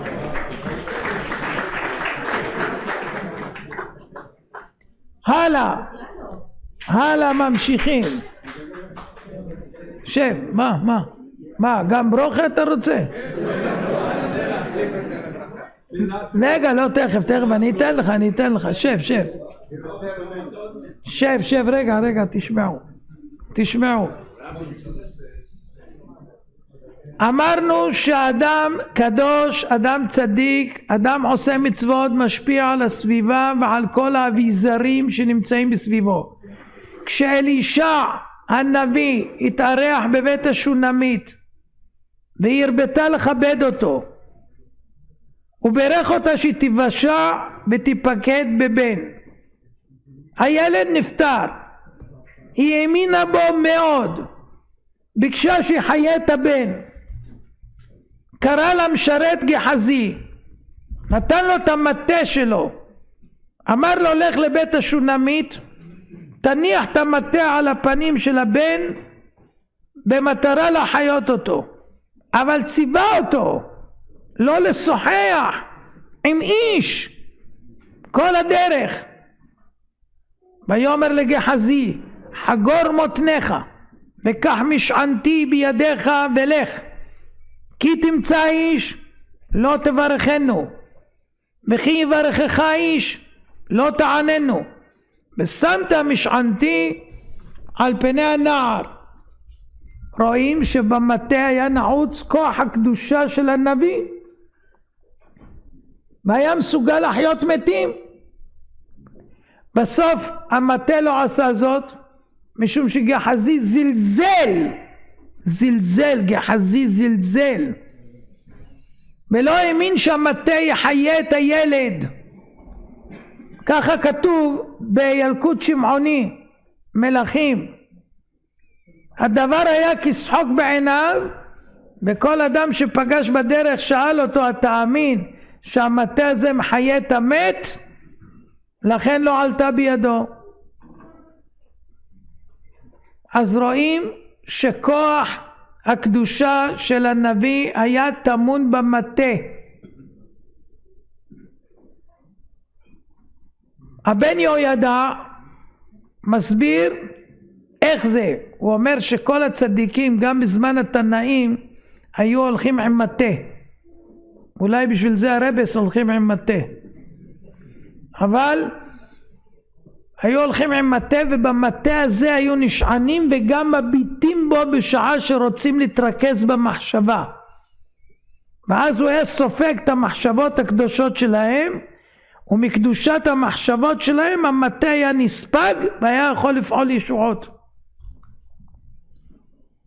אז מפה רואים שגם חפצים הופכים להיות כאלה. יש מעשה נוסף.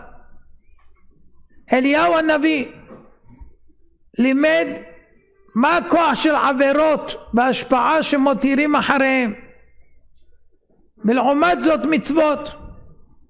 מסופר בחובת הלבבות בשער הכניעה ו', פעם הלך חסיד עם תלמידיו ועברו ליד נבלה חוץ מכבודכם, והתלמידים אמרו, כמה מסריחה הנבלה הזאת. מה הוא אמר? כמה לבנים השיניים שלה. בספר יצמח משה מובא שאותו חסיד היה אליהו הנביא, ומסופר שהמשיך החסיד ועברו ליד אדם רשע, סתם את הנחיריים שלו אליהו הנביא, ושאלו אותו, למה אתה סותם את האף? הוא אמר שהריח הרע שנודף מהרשע יותר גרוע מהנבלה. אז עבירה מדיפה ריח נורא, אבל לא כולם מרגישים, רק מי שהחושים שלו הרוחניים מחודדים. אז כל בן אדם צריך לדעת שסביביו יש ריחות, או טובים או לא טובים. ואם יש אנשים צדיקים מאוד מאוד, יכולים להרגיש בו, לא יוכל להסתיר את זה. אפילו יתחזה ויתלבש ויעשה כל מה שיעשה, לא יעזור לו שום דבר. כמו שכתוב לעתיד לבוא, חוכמת אדם תאיר פניו. מה זה אומר? אם למדת הרבה חוכמה, אז אתה תהיה מאיר כמו שמש. לא למדת הרבה, תהיה כמו הלבנה. יש כאלה שיהיה להם איזה שטריימל גדול ואיזה חליפה ופרוות והכל, ומטה עם כסף והכל, אבל יהיה לו חוכמה כמו פנס באף. איזה בושה תהיה. אתה לא יכול להגיד שאתה מבין ואתה חכם. רואים על האף שלך. זה מה שיש לך אור, זה הכל, פנס. זה מה שלמדת. חוכמת אדם תאיר פניו, לא יוכל אדם להסתתר. הבן של הגאון מווילנה, פעם היה צריך לנסוע והיו שתי דרכים לפניו. הוא אמר לעגלון, מה הדרך הארוכה והקצרה? הוא אומר לו, הקצרה דרך גרמניה, והשנייה יותר ארוכה, מעריכה בכמה שעות. אמר לו, סע בארוכה. הוא ראה שהוא יושן, מה עשה? קיצר דרך גרמניה. איך שהגיעו את הגבול, עברו, הוא התעורר. מה אתה עושה? איפה אתה נוסע?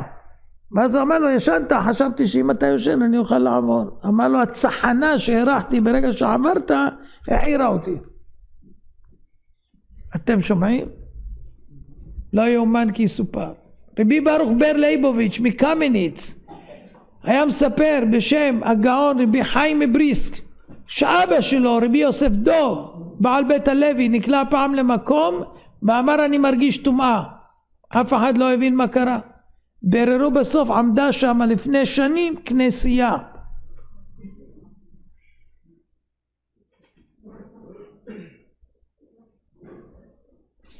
רבי ברוך בר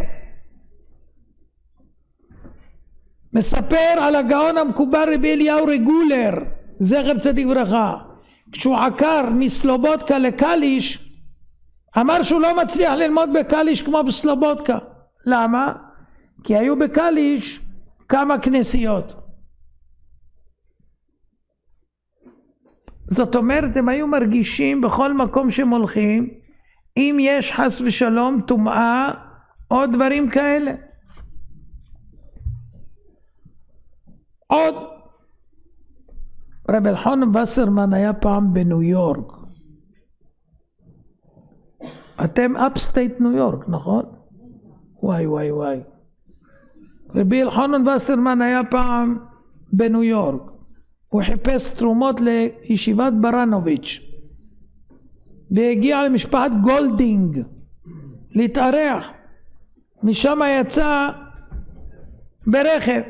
באחד הימים נכנס הנהג ואמר, גילוי שכינה ראיתי היום. הנהג, מה ראית? שאלו אותו. אמר, כשהסעתי את רב אלחנן באחד הרחובות, רחוב מקולקל של בידור בניו יורק, רב אלחנן שלא היה מביט חוץ ל4 אמות, פתאום זעק, רב שטרוגה, ריח צחנה נוראה עולה באפי, לאן אתה מוליך אותי? רב שטרוגה, אוי ואבוי, הטומאה בוקעת. ככה היה זועק עד ששטרוגה ברח מהמקום. מה היה? מקום מטונף. איפה? הוא אומר שהוא יודע איפה זה היה. בכל אופן, כשהשיב לו הנהג שבאותו אזור בוערת אש הגיהנום האמריקאי, תקשיבו טוב, שקע רב אלחנן בהרהורים ואמר, נשגב מבינתי איך בעיר זו עצמה יש עוד מציאות ללמוד תורה וללמד. אני לא קולט, זה נשגב מבינתי איך במקומות כאלה עוד אפשר ללמוד וללמד, עד כדי כך. ועכשיו תשמעו עוד דבר מדהים שדוד המלך אומר, אשרי האיש אשר לא הלך בעצת רשעים ובדרך חטאים לא עמד, הופ הופ הופ הופ הופ, ובמושב לעצים לא ישב. אדם שיושב במקום שישבו לעצים, זה משפיע עליו. אתה יכול לשבת על כיסא פתאום בסדרה, ופתאום צוחק. מה אתה צוחק? מה, השתגעת? לא, ישבו שם מלא עצים כבר לפני כן, וזה מדביק. מושב שישבו בו לעצים משפיע על האנשים שישבו באותו מקום. רבי ברוך ממז'יבוז', הנכד של הבעל שם טוב, היה בשבת אצל אחד מהחסידים. ניסה להגיד דברי תורה, לא מצליח. אמר לבעל הבית, דע לך בבית הזה גר בעבר אדם רשע, והוא השפיע על חלל הבית שאני לא יכול להגיד דברי תורה. ואז נזכר בעל הבית שבאמת בעבר היה פה אדם רשע, וכולם עמדו משתאים. עד כמה צדקו חכמים שאמרו, אבני ביתו וקורות ביתו של אדם מעידין עליו. עוד רגע אני אתן לך. תודה. בפיוט שאנחנו אומרים בשבס, דרוש נביא ועולמי, הוא אומר, רבי ברוך בר אמר, דרוש נביא ועולמי. כשאתה הולך לאיזשהו מקום, תדרוש, תבדוק ותחקור את הנווה שאתה נמצא שם, העולם שאתה נמצא שם, תהיה השפעה לפי המקום. דרוש נביא, נביא לא נביא כמו אלישע ואליהו, נווה, מקום, משכן. דרוש נביא ועולמי.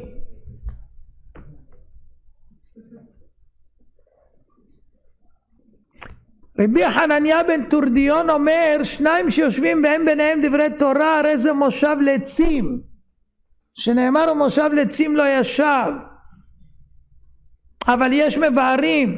רבי מנחם מנדל מביט בסק, התלמיד של המגיד ממזריץ', הוא אומר ככה, שניים יושבים באמת לומדים תורה, לומדים, אבל לא מצליחים ללמוד רצוף, מדי פעם עוברים מעניין לעניין, מעניין לעניין, לא מצליחים ללמוד. למה? שניים יושבים ואין ביניהם דברי תורה, לא מצליחים, זה בגלל שהם במושב לצים. המושב לצים לא נותן להם ללמוד. למה וישב יעקב בארץ מגורי אביו, בארץ כנען? מגורי מלשון מגורה, כל אסיפת המעשים הטובים של אביו, הוא הלך לשכון באותו מקום, כי המקום מקודש והוא יוכל להתעלות עוד יותר. עכשיו אני מספר לכם סיפור, מה זה מרגש? מה זה מרגש? תהיו מוכנים.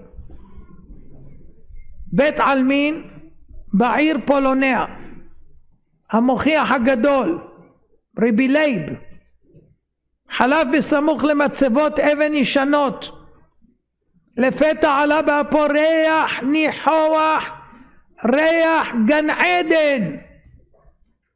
רבי לייב הלך בעקבות הריח, הגיע לחלקה ריקה בלי מצבה, מהר לחברה קדישה, שאל אותם למי זה שייך,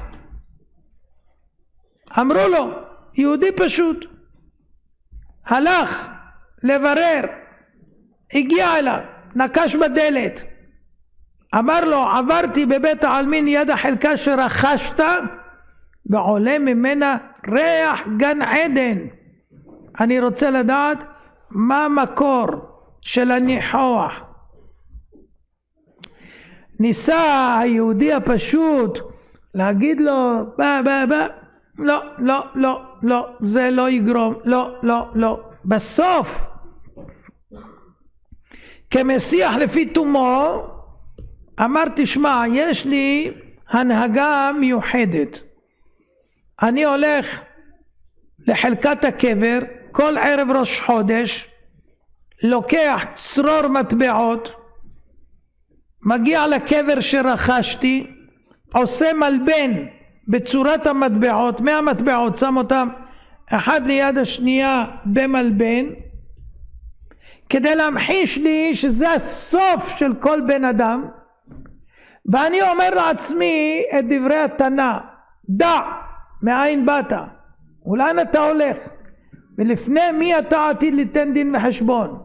אחר כך אני אוסף את כל המטבעות וחוזר הביתה מחלק לעניים. רבי לייב אמר עכשיו ברור לי הכל, היהודי הזה קידש את חלקת הקבר בהרהורי תשובה ובהקדש מעות לעניים, מפה נבע ריח הניחוח של גן עדן שאפילו היהודי הזה פשוט לא הריח.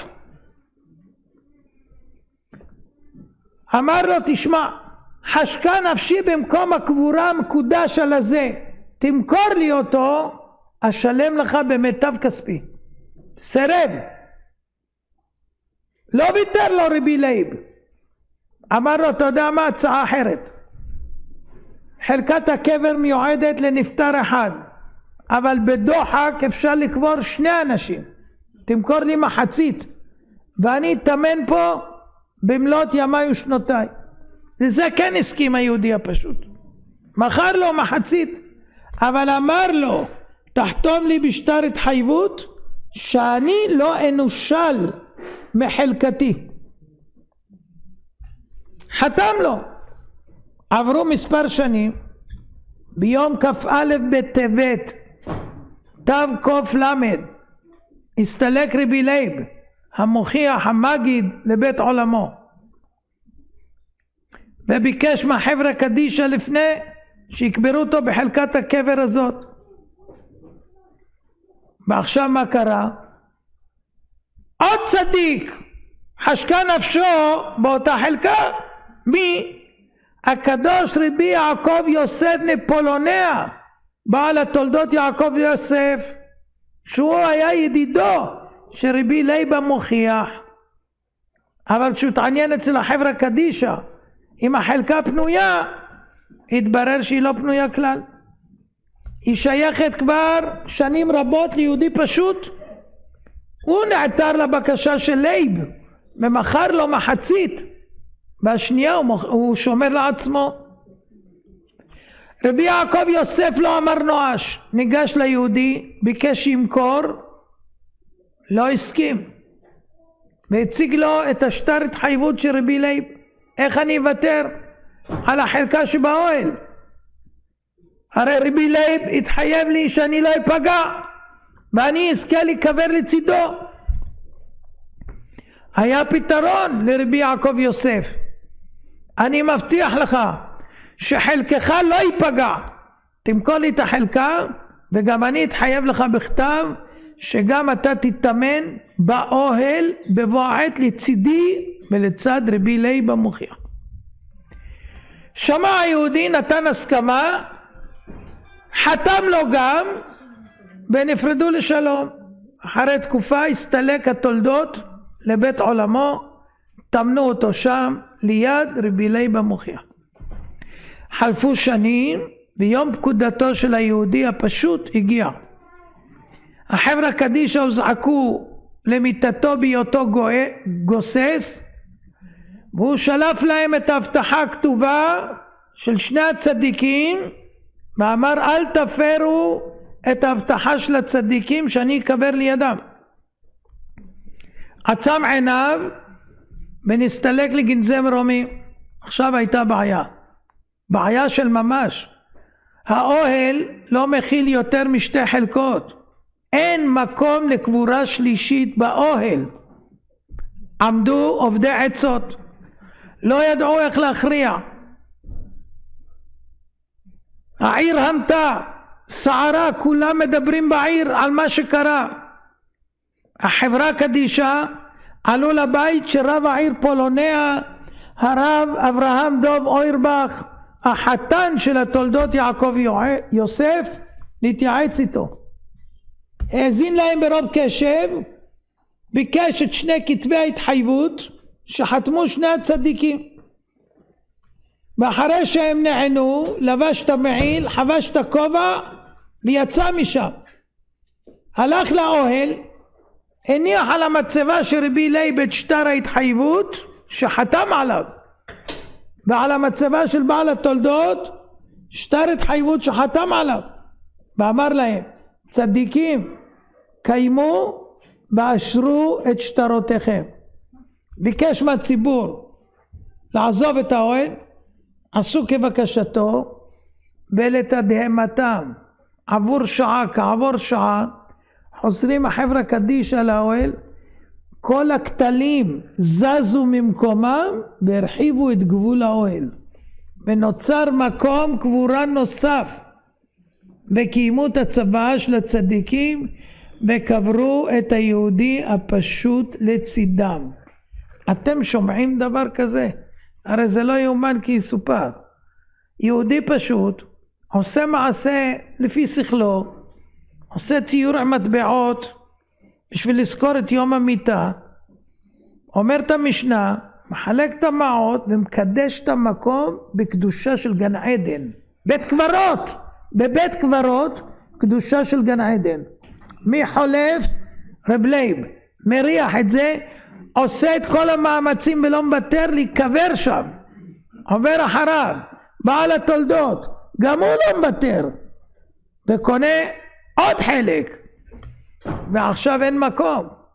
הם עומדים בהתחייבותם, ומן השמיים דואגים לפתוח את המקום שלא ישנו בדיבורם, ונקבר השלישי ביניהם. אתם מבינים מה זה? יהודי פשוט שהצדיקים הגדולים של הדור מתאבים להיות במחיצתו בבית קברות.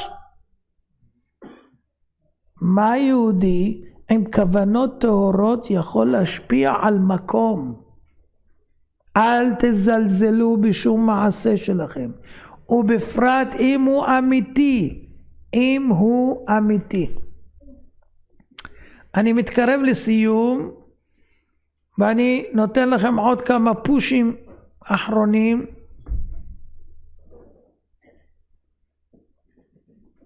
אחרי שנטל יעקב את הברכות מיצחק אביו, זעק עשיו והתחנן לאבא, לא הצלת לי ברכה. חתם סופר כותב, מלבושיו של אדם נאצלים מקדושתו של הלובש. מי שילבש אותם אחריו יאצל עליו מאותה רוח, לטוב ולמוטב, אשר ילבש הכהן תחתיו מבניו. ומפנה אותנו החתם סופר לירושלמי בראש פרק ואלו מגלחין. מה נאמר שם? אומר במועד קטן פרק ג' הלכה א', מספרת הגמרא, חכמים נלאו למצוא פתח לאיזה נדר, עד שבא תלמיד ומצא פתח. התפלאו, מניין כוחך למצוא מה שכל החכמים לא הצליחו? אמר להם, המטה של רבי מאיר נמצא אצלי. כשאני אוחז בידי, אני חש בקרבי התעוררות רוח חוכמה ובינה. אתם שומעים? הוא מחזיק את המקל של רבי מאיר, ובזה הוא יכול לענות על דברים. לא יאומן כי יסופר. פעם שאל מישהו את הרב קנייבסקי איפה לגור. הוא היה בישיבת מיר, היה לו הצעה לגור בדירה של רבי יעקב חיים סופר, בעל כף החיים, או דירה אחרת קרובה יותר לישיבה. הוא אמר לו, בדירה רחוקה של כף החיים הקדוש. למה? השפעת הדירה תשפיע עליך. רב זושה מהניפולי התפלל בבית כנסת בעיר זלקבה, וחש תחושה מופלאה. ממש הוא הרגיש תפילה כמו של הבעל שם. הוא סיפר שהתברר לו ששם קבע בעל תבואות שור את מושבו בעיר, ושם היה מתפלל איפה שהתפלל רב זושה, וזה השפיע עליו. קדושת הגאון תבואות שור השפיע עליו אחרי שנים רבות כשעמד במקומו והתפלל. הכותל של רבי אריה לוין, יום אחד רבי יוסף בוקסבוים הלך בעקבות קול ונדהם לראות הגאון הצדיק רבי אריה לוין עומד ליד בית שהתגורר שם הרב מצ'יבין, והיה בוכה שם בכי מר. אמר לו, מה קרה? אמר לו, אחת מבנות המשפחה מקשה ללדת ואני נושא תפילה לקדוש ברוך הוא. אומר לו, אבל למה באמצע הרחוב? אמר לו, אתה צודק, אם זה היה בימים שהייתי יכול ללכת לכותל המערבי הייתי הולך, אבל הערבים נמצאים שם, אז אני הולך איפה שגר הרב מצ'יבין, שהרי זה מקום קדוש, ואני מתפלל כנגד הבית שלו, ושם הוא היה מתפלל. סיפרו את זה לרב שלמה זלמן אוירבך על הדבר, והוא אמר, ודאי כך הוא הדבר. גם אני כשעובר ליד הבית הזה נושא עיניי למרום בתפילה. עוד מעשה, בשיר השירים במדרש כתוב, בבית מדרשו של רבי אליעזר בן הורקנוס הייתה אבן אחת שעליה ישב ודרש. פעם נכנס רבי יהושע לבית המדרש ונשק את האבן ואמר, דומה אבן זו להר סיני. הוא דימה את האבן להר סיני ואת הרבי שלו רבי אליעזר למשה רבנו.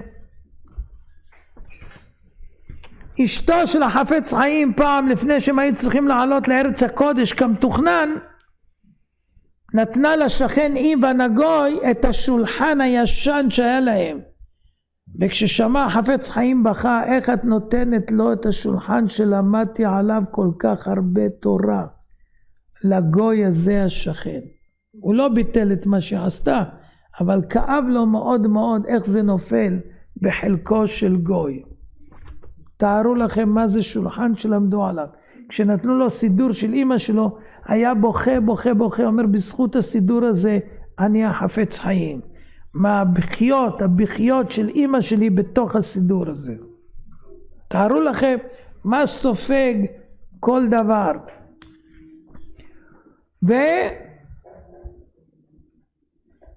ונסיים בשני דברים נוספים.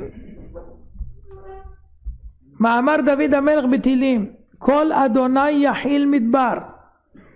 יחיל אדוני מדבר קדש. המילה יחיל בדרך כלל היא פחד, חיל ורעדה, אבל היא גם לשון ייחול, לייחל, לצפות, לקוות, יחיל. אז הביאור יהיה ככה, כל אדוני יחיל מדבר. המדבר מייחל שכל השם יישמע במדבר ויקדש את המדבר. המדבר חפץ להתקדש בקדושתו של הקדוש ברוך הוא. לכן כל אדוני יחיל מדבר, מצפה המדבר שיהיה כל השם בו. מנגד ההמשך, יחיל אדוני מדבר קדש. הקדוש ברוך הוא גם בעצמו מייחל שהמדבר עצמו יתקדש, שישמע גם במדבר דברי תורה. הפירוש המופלא הזה אמר אותו הרב מצ'יבין זיכרונו לחיי העולם הבא במעשה שהיה ככה. רבי יעקב גלינסקי כשהיה נער צעיר עלה לרכבת, תקלה, הנוסעים הורדו והוא הצטרף לאברך נוסף שלא הכיר ותכננו לשבות בשלג, תקועים באמצע הדרך. האברך היה לא אחר מאשר הרב מצ'יבין, הרב דוב בריש ויידנפלד זכר צדיק ברכה. מעט מטלטלים נערכו לשביתה בלתי אפשרית, אי אפשר לרדם בשלג כי קופאים למוות. מה עושים? התחילו להתפלל תפילת שבת לאט לאט במתינות ובכוונה, ואז התחילו לשורר פסוקי מזמור לדוד. כשהגיעו לפסוק כל אדוני יחיל מדבר, יחיל אדוני מדבר קדש, אמר הרב מצ'יבין לרבי יעקב גלינסקי את הפירוש שאמרנו. אמר לו תראה איזה זכות נפלה בחלקנו. ייתכן ש5,000 שנה המקום הזה בו אנחנו עומדים מייחל לשמוע את כל השם בלימוד תורה ובתפילה, ואני ואתה זוכים עכשיו לקדש את המקום בתפילה זכה וברא. אומר רבי יעקב, נער צעיר הייתי, ככל שהלילה העמיק הכוחות שלי הלכו ואזלו, הקור הזדחל לגופי, כמעט כבר לא הבחנתי בין הלבן של השלג לשחור של הלילה, אבל שמעתי את הצ'יבינר ממשיך ונוסך חום בכל גופי. אנחנו מקדשים את המדבר, עודד אותי שוב ושוב, ובפנים שלו חיוך לא מהעולם הזה, ואני הקטן שאבתי כוחות שאני לא יודע מהיכן, ועשיתי גם את חלקי בקידוש העולם של הבורא כשאני משורר בנעימה כל אדוני יחיל מדבר, יחיל אדוני מדבר קדש. אנחנו צריכים לקדש את העולם במעשים הטובים שלנו, אנחנו צריכים להשפיע על הסביבה, וזה תלוי בנו, ואפילו את המדבר להפוך למקום של תורה. אני מקווה שהבנתם מה אני אומר, ומהיום ההשפעה שלכם תורגש בכל מקום ומקום לטובה, אמן ואמן.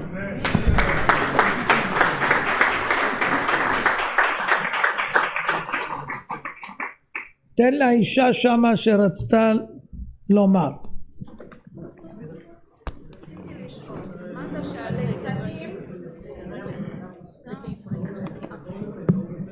כבוד הרב, הליצנים הם מטמאים את המקום וקדושים מקדשים את המקום, אבל הקדוש ברוך הוא פיזר אותנו באומות העולם, והיו פה בתי תפלה והיו פה מקומות טמאים ויושבים פה ישיבות ותלמידי חכמים ובאוכלים, לא חשוב שלא ישמעו אותי, אני רוצה שהוא ישמע אותי. לא שומע? שומעים. אז הטומאה הזו ברוך השם לא קיימת, כי ברוך השם יש תלמידי חכמים, אז לפי מה שאמרת, סליחה, אני אמרתי שמונסי זה לא טוב, שמעת אותי? לא מונסי לא טוב, אמרת שאם היה מקום של ליצנים, כן, הם טימאו את המקום, אז אם באים קדושים שמה, הקדושה מרגישה לא טוב המקום, נכון? נכון. נו, אז איך זה שבכל העולם אנחנו מפוזרים, יש בתי כנסת, יש תלמודי תורה, והיו פה המון בתי תפלה, היו בתי גויים. שמעתי. כל היהודים יושבים בבתים של גויים פה. את רוצה תשובה? רק רגע, תן לי, אל תגיד לי שהקדושה מקדשת את המקום. לא להגיד, את אומרת לי גם מה להגיד, זה יפה. רגע, אבל אמרת שהטומאה היא טימאה את המקום, וכשבאים אנשים ללמוד שם, אז הם מרגישים את זה ולא רוצים להיות שם. אז איך זה בכל זאת אנחנו נמצאים במקום? שאלת את זה 3 פעמים ואת אומרת לי לא לענות. לא, שלא תגיד לי דבר ש... איך את אומרת לי מה להגיד? אני לא מבין, אני אמרתי לך מה לשאול? תגיד מה שאתה רוצה. תגיד מה שאתה רוצה. תודה רבה. סליחה. אז ככה, קודם כל כשיש טומאה היא מורגשת בקדושים שאין להם עניין להפוך את המקום למקום של קדושה, מסתלקים משם. אבל אם רוצים להפוך מקום טמא למקום קדוש, זה אפשרי על ידי שישבו ויקדשו את המקום בדרך שמוסיפים קדושה. ולכן במקומות שהיו בהם בתי תפלה והכל וגרמו שהם יתפרקו, יש מקומות אפילו שקנו בתי תפלה בשביל להפוך אותם לבתי מקדש מעט, יש דבר כזה, ודאי שזה אפשרי, אבל קודם כל צריך לדעת אם מרגישים שיש טומאה או אין טומאה, כי יש פעמים שלא יודעים את המקור של הטומאה ואז לא מבינים למה זה משפיע. אם יבואו קדושים אמיתיים וצדיקים גדולים, ודאי שהם יכולים לשנות מקום. יש כוח ביד הצדיקים לשנות, כן, אבל גם יש כוח ביד הרשעים לטמא, תלוי מי גובר. כתוב אוי לרשע ואוי לשכנו, טוב לצדיק וטוב לשכנו. נו תעני לי עכשיו את, אם יש שכן רשע ושכן צדיק, מי יגבר על מי? כתוב אוי לרשע ואוי לשכנו, מי השכן שלו? צדיק. הוא יסבול מהרשע. הוא יסבול מהרשע, אבל כתוב טוב לצדיק וטוב לשכנו, והשכן שלו רשע. אז מה יהיה עכשיו? אם יש השפעה של הצדיק על הרשע, זה טוב לשכנו. אבל אמרת לי לא לענות ככה. אוקיי, עכשיו אני מבקש ממך. אז זאת אומרת מי שיותר חזק הוא גובר, מי שיותר חזק קדושתו חזקה גוברת על טומאת השני. אם טומאת השני גדולה גוברת על קדושתו של השני. Thank you. עכשיו אני מבקשת ברכה בשבילי ובשביל כולם. אנחנו רוצים לשמוע קצת על המשיח גם כן. בסדר, אז את רוצה ברכה למי? בשבילי. בשבילי מי זה? אני רחל. ואמא שלך? סילקה. צירקה? סוליקה. רחל בת סוליקה, תזכי לכל טובה וברכה, בריאות והצלחה וכל הקהל. ועכשיו את רוצה לדעת על המשיח. מה את רוצה? תעודת זהות? מה?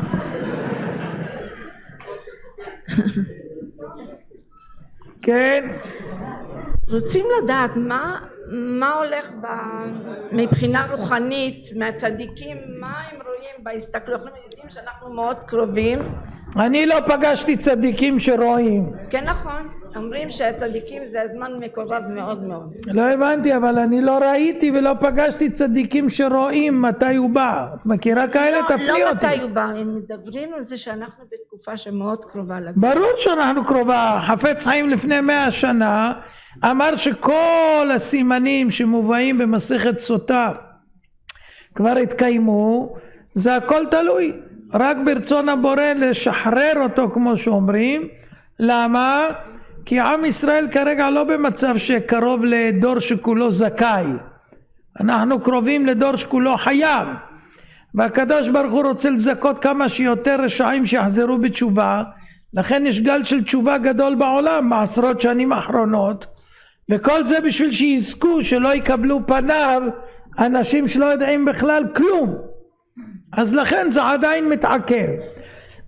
אם הייתם עוזרים להבאת המשיח, כמו שכתוב בהגדה של פסח, להביא לימות המשיח, והייתם פועלים בשביל שעוד יהודים יכירו את הבורא, והייתם נותנים את המעשרות שלכם לדברים כאלה שהשם רוצה מאוד שבניו העבודים יתקרבו אליו, היינו צ'יק צ'ק עושים את זה. כשהייתי בנאסאו קוליסיום לפני כמה שנים, אמרתי יש 1,000,000 בעלי תשובה, כל אחד ייקח פרויקט להחזיר יהודי אחד בתשובה במשך שנה, בעוד שנה נהיה 2,000,000 בעלי תשובה, ואז יבוא המשיח ודאי. אבל לא הרימו את הכפפה. מה הבעיה להחזיר יהודי במשך שנה? יש היום דיסקים, יש דיסק און קי, יש ברשת דברים, יש ספרים, יש את הכל להגיש לבן אדם, עובדות, ראיות, הוכחות, הכל בשביל שהוא יכיר את הבורא ויחזור בתשובה. הכל יש. זה עולה פרוטות. פרוטות, ממש פרוטות. ואפשר לתת לאנשים מתנות, והאנשים האלה לבד יעשו את זה. אם לא עשית את זה והצלח, גם הצלחת. למה? חשב לעשות מצווה בנאנס ולא עשה כמי שעשה. אז את תהי מוגנת. תבואי לשמיים, אני רציתי להחזיר בתשובה, השכן, השכנה, הילדים שלהם היו רחוקים, השתדלתי, נתתי, חילקתי, הסברתי, זהו, מה עוד צריך? זה מה שהשם רוצה. כתוב שאם נראה את השור או השה של החבר שלנו, אחינו, טועה בשדה, חייבים לשמור אותו עד שהוא יבוא לאסוף אותו וכו'. נו, אם אני צריך לדאוג לשה שלו ולחמור שלו ולשור שלו, אז אני לא צריך לדאוג לבן שלו? אני לא צריך לדאוג לו? ודאי. אבל לא עושים את זה, כל אחד אכפת לו מעצמו, דואג לעצמו, וזהו, בגלל זה לא באה גאולה. אם היינו אוהבים, כמו משה ואהרון, ולא מקנים אחד בשני, אז היה מעמד הר סיני, נאמבר 2, והיינו נגאלים. אתה לא חושב שיש עלייה בנושא של התשובה? יש תמיד עלייה, אבל כרגע היא זוחלת. לאט לאט יותר. רוב האנשים מכונסים בעצמם, דואגים לעצמם, זאת הבעיה. רבי חיים מוולוז'ין אמר לבן שלו צוואה, תזכור תמיד שאנחנו נבראנו לזולת. כל מה שנברא אדם לזולת, לעזור לשני. אין שום מצוות בתורה לי, כל המצוות לא, לה. נתון תיתן, פתוח תפתח, ענק תעניק, לקט, שכחה, פאה, תרומה, צדקה, הכל לתת לשני. כל התורה מחנכת, לתת, לתת, לתת, לתת, כמו שהשם נותן, עולם חסד ייבנה, גם אתה, לתת, לתת, לתת. כל מה שנותן לנו השם, חוכמה, תחכים אחרים, גבורה, תגן על חלשים, כסף, תן לעניים. אתה, כל מה שאני נותן לך, תשתמש בלתת, תמשיך הלאה, את העבודה שלי. זה הייתה המעלה של אברהם. כל מה שהיה לו הוא נתן לאחרים. והוא נהיה אבא של האומה היהודית. יישר כוח. תודה. שאלה נוספת. רגע, גברים יש גם כן. הנה, יש גבר שמצביע. מה נשמע דניאל? כן.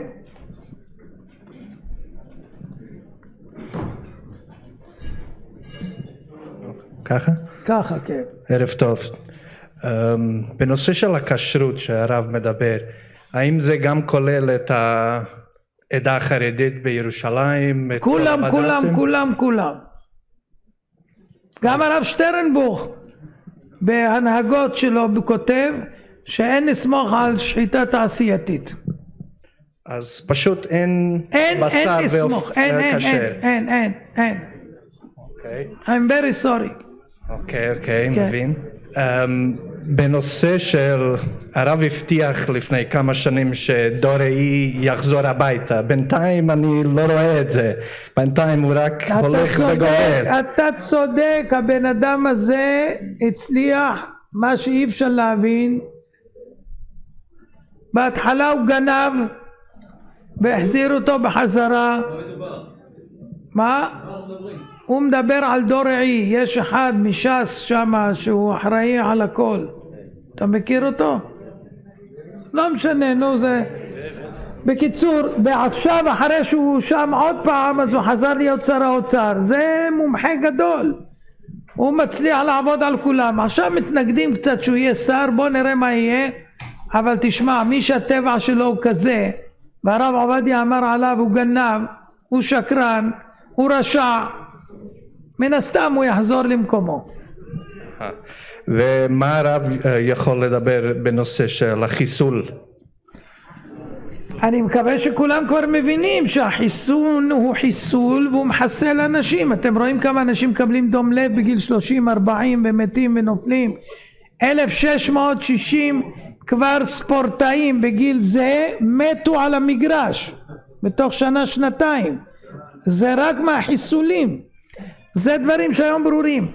בתוך החיסון הזה יש גרפין אוקסיד שזה גורם לקרישי דם וזה הורג את האנשים. לא רק זה, זה עושה את הגברים והנשים עקרים, גורם לנשים להמית את הילדים בבטן שקוראים לזה לידות שקטות, וזה רחמנא ליצלן. בסין עכשיו שרפו את כל המפעלים שמייצרים את הבדיקות, כי הם הבינו שהבדיקות גורמים להם למות, מכניסים להם את החומר. שרפו עכשיו אתמול את המפעלים שמייצרים את זה. הכל בלוף, הקורונה זה בלוף, עבדו עליכם, וואי וואי וואי. זה תרגיל שגילה מי יש טיפשים בעולם, מי יש חכמים. זה ההבדל. אתה הכל לא מבין מה מדובר. חיסונים, אתה לא יודע שעשו חיסונים? שהקורונה זה בלוף, אין, זה שפעת רגילה עם הרבה פחד. כשמכניסים פחד לבן אדם, רמת החיסון שלו יורדת. כשאדם מבוהל בפחד, הגוף שלו לא מגיב טבעי, ואז הוא פגיע. החיסון עוזר לו למות, לכן היה פחד. כולם דיברו אותו דבר בכל העולם. אדם שיש לו טיפה שכל שואל מה קרה ב-2020, פתאום כל העולם דואג שלא תהיה לך שפעת. סרטן לא דואגים לך, סוכרת לא דואגים, מחלות לב לא דואגים, שום דבר לא דואגים. פתאום המדינות קונות מיליונים חיסונים לחסן את כולם ודואגים. מה אמרו בהתחלה? תיקחו חיסון אחד וזהו תהיו מוגנים. לקחו אחד, אמרו נחלש, 2 נחלש, בוסטר נחלש, והם מקבלים גם קורונה ומתים גם כן. אז מה זה שווה? מי הרוויח? מי שמכר. מי מכר? בילי הדבילי. מי המציא את הקורונה? בילי הדבילי, ביל גייטס. הוא המציא את הכל, הוא כתב פטנט על זה, הוא עשה את הכל וזהו, הוא מרוויח וצוחק עליכם. זהו, ואתם עמדתם בתור. מה? בצ'יינה? זה מה שהם אומרים, שהורגים אותם עם הבדיקות. כל רגע בדיקות, מכניסים להם חומר בבדיקה עצמה בתוך הצמר גפן, מכניסים להם, לכן הם שרפו שם עכשיו את המפעלים. בצ'יינה משוגעים, לקחו את העיר שנגחאי, סגרו 27 מיליון איש, סגרו אותם, סגרו להם את הדלתות, אי אפשר לצאת, קפצו מהחלונות, מתו אנשים, העדיפו למות ולא לגסוס. זה רשעים שאין כדוגמתם. אבל יש להם עודף, 1.3 מיליארד, אז הם יכולים לבזבז קצת. כן, שאלה פה לגברת, שורה ראשונה. רגע, למה אין 2? נו, תן לה. איפה השני? מי זה השני? מי זה השני? נו. ערב טוב כבוד הרב, האם הנשמה משנה מלבושים כשהיא בגולה? בגולה? כן, כשהיא עוזבת את ישראל. אם אדם מרגיש בטומאה של חוץ לארץ, אז הוא מרגיש את זה בנשמתו. אם הוא לא מרגיש, הוא גס ומחוספס, ולכן הוא לא ירגיש. ומה קורה שמתים בחוץ לארץ? גרוע ביותר. מה קורה לנשמה?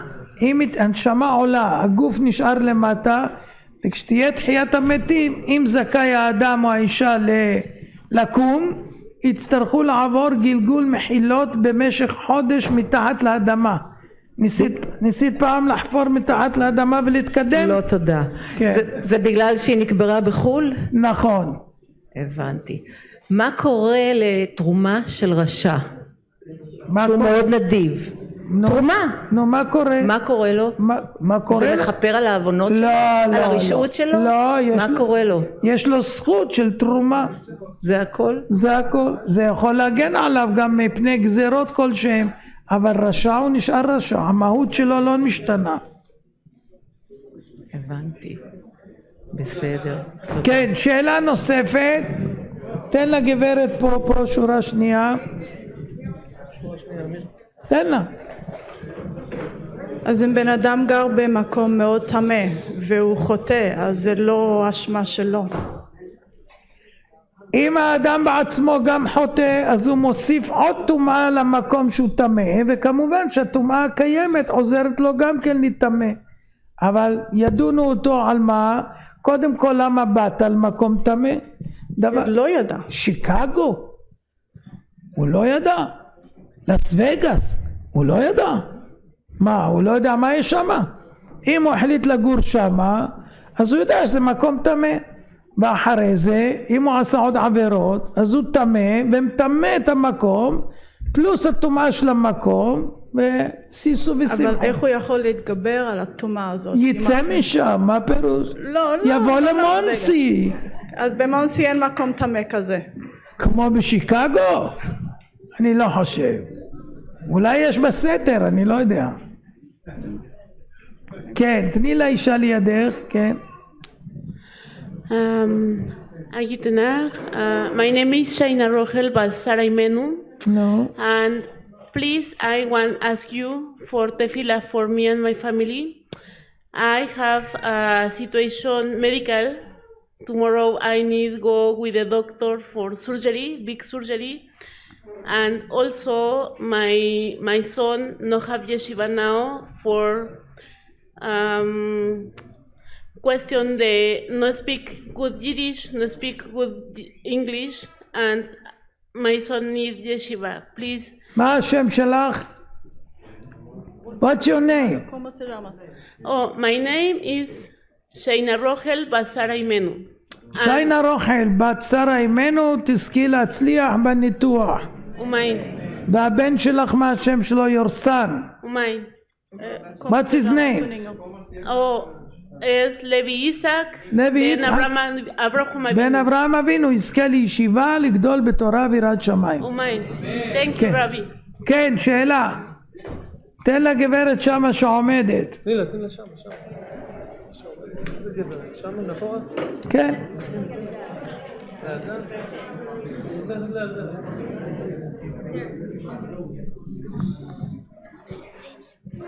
נו. I want to ask the Rav if I can have bracha from me and my sisters. לא מבין אף מילה, אף מילה אני לא מבין.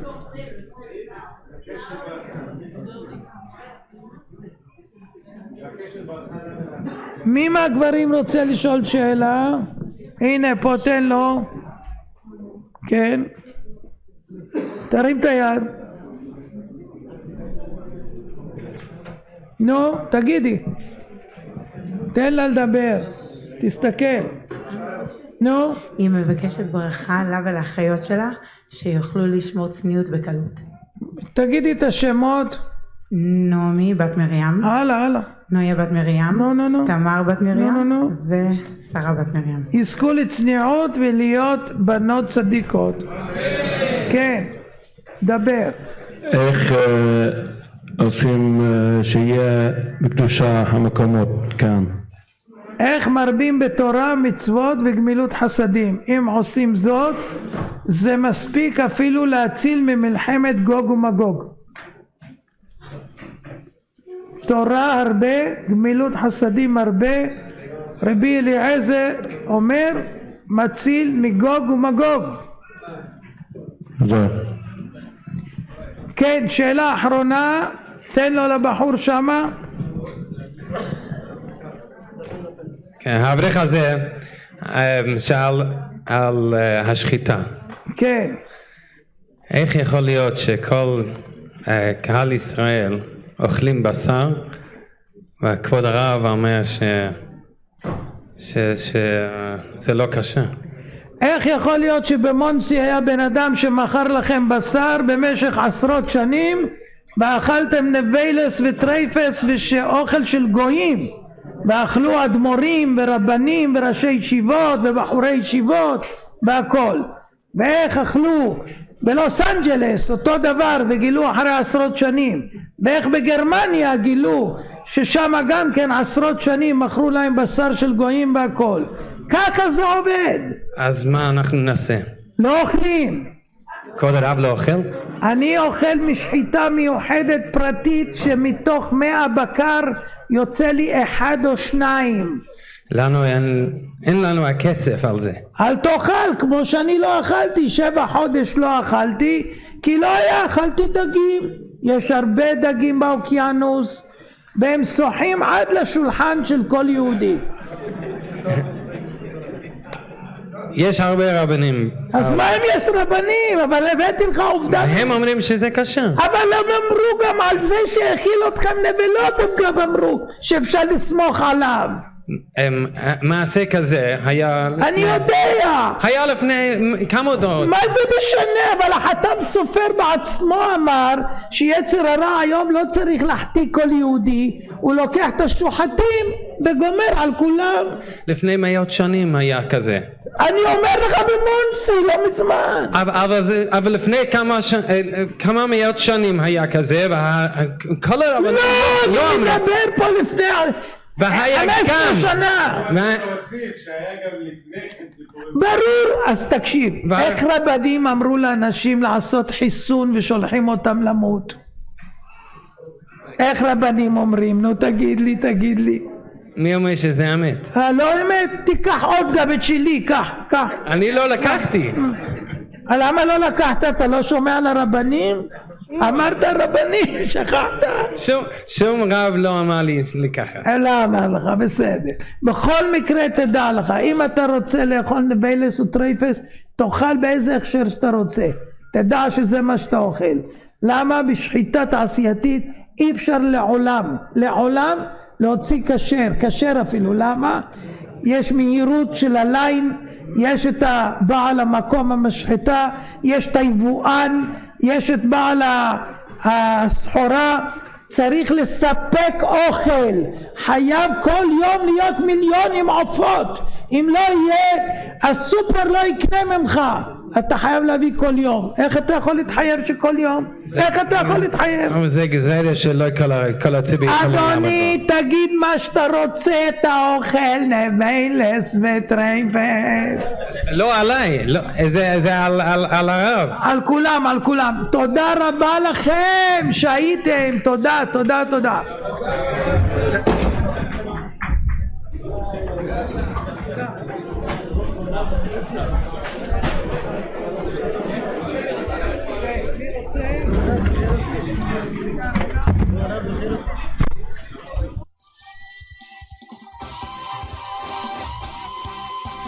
הכל יודוך והכל ישבחוך והכל יאמרו אין קדוש כשם. הכל יודוך והכל ישבחוך והכל יאמרו אין קדוש כשם. והכל יודוך, והכל ישבחוך, והכל והכל והכל יאמרו אין קדוש כשם. הכל יודוך, והכל ישבחוך, והכל והכל והכל יאמרו אין קדוש כשם.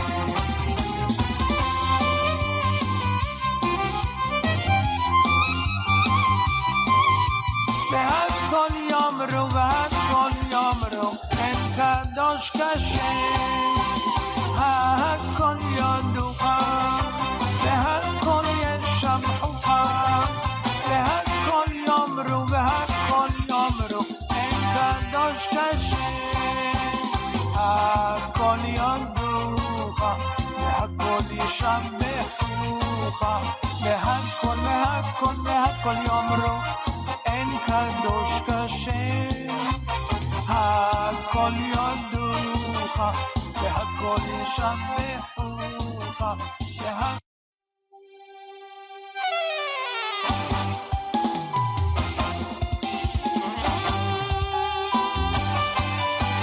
ישמחו במלכותך שומרי שומרי שומרי שבת וקוראי עונג שבת. ישמחו במלכותך שומרי שומרי שומרי שבת וקוראי עונג שבת. מקדשי מקדשי מקדשי שמי שבת. מקדשי מקדשי מקדשי שמי שבת.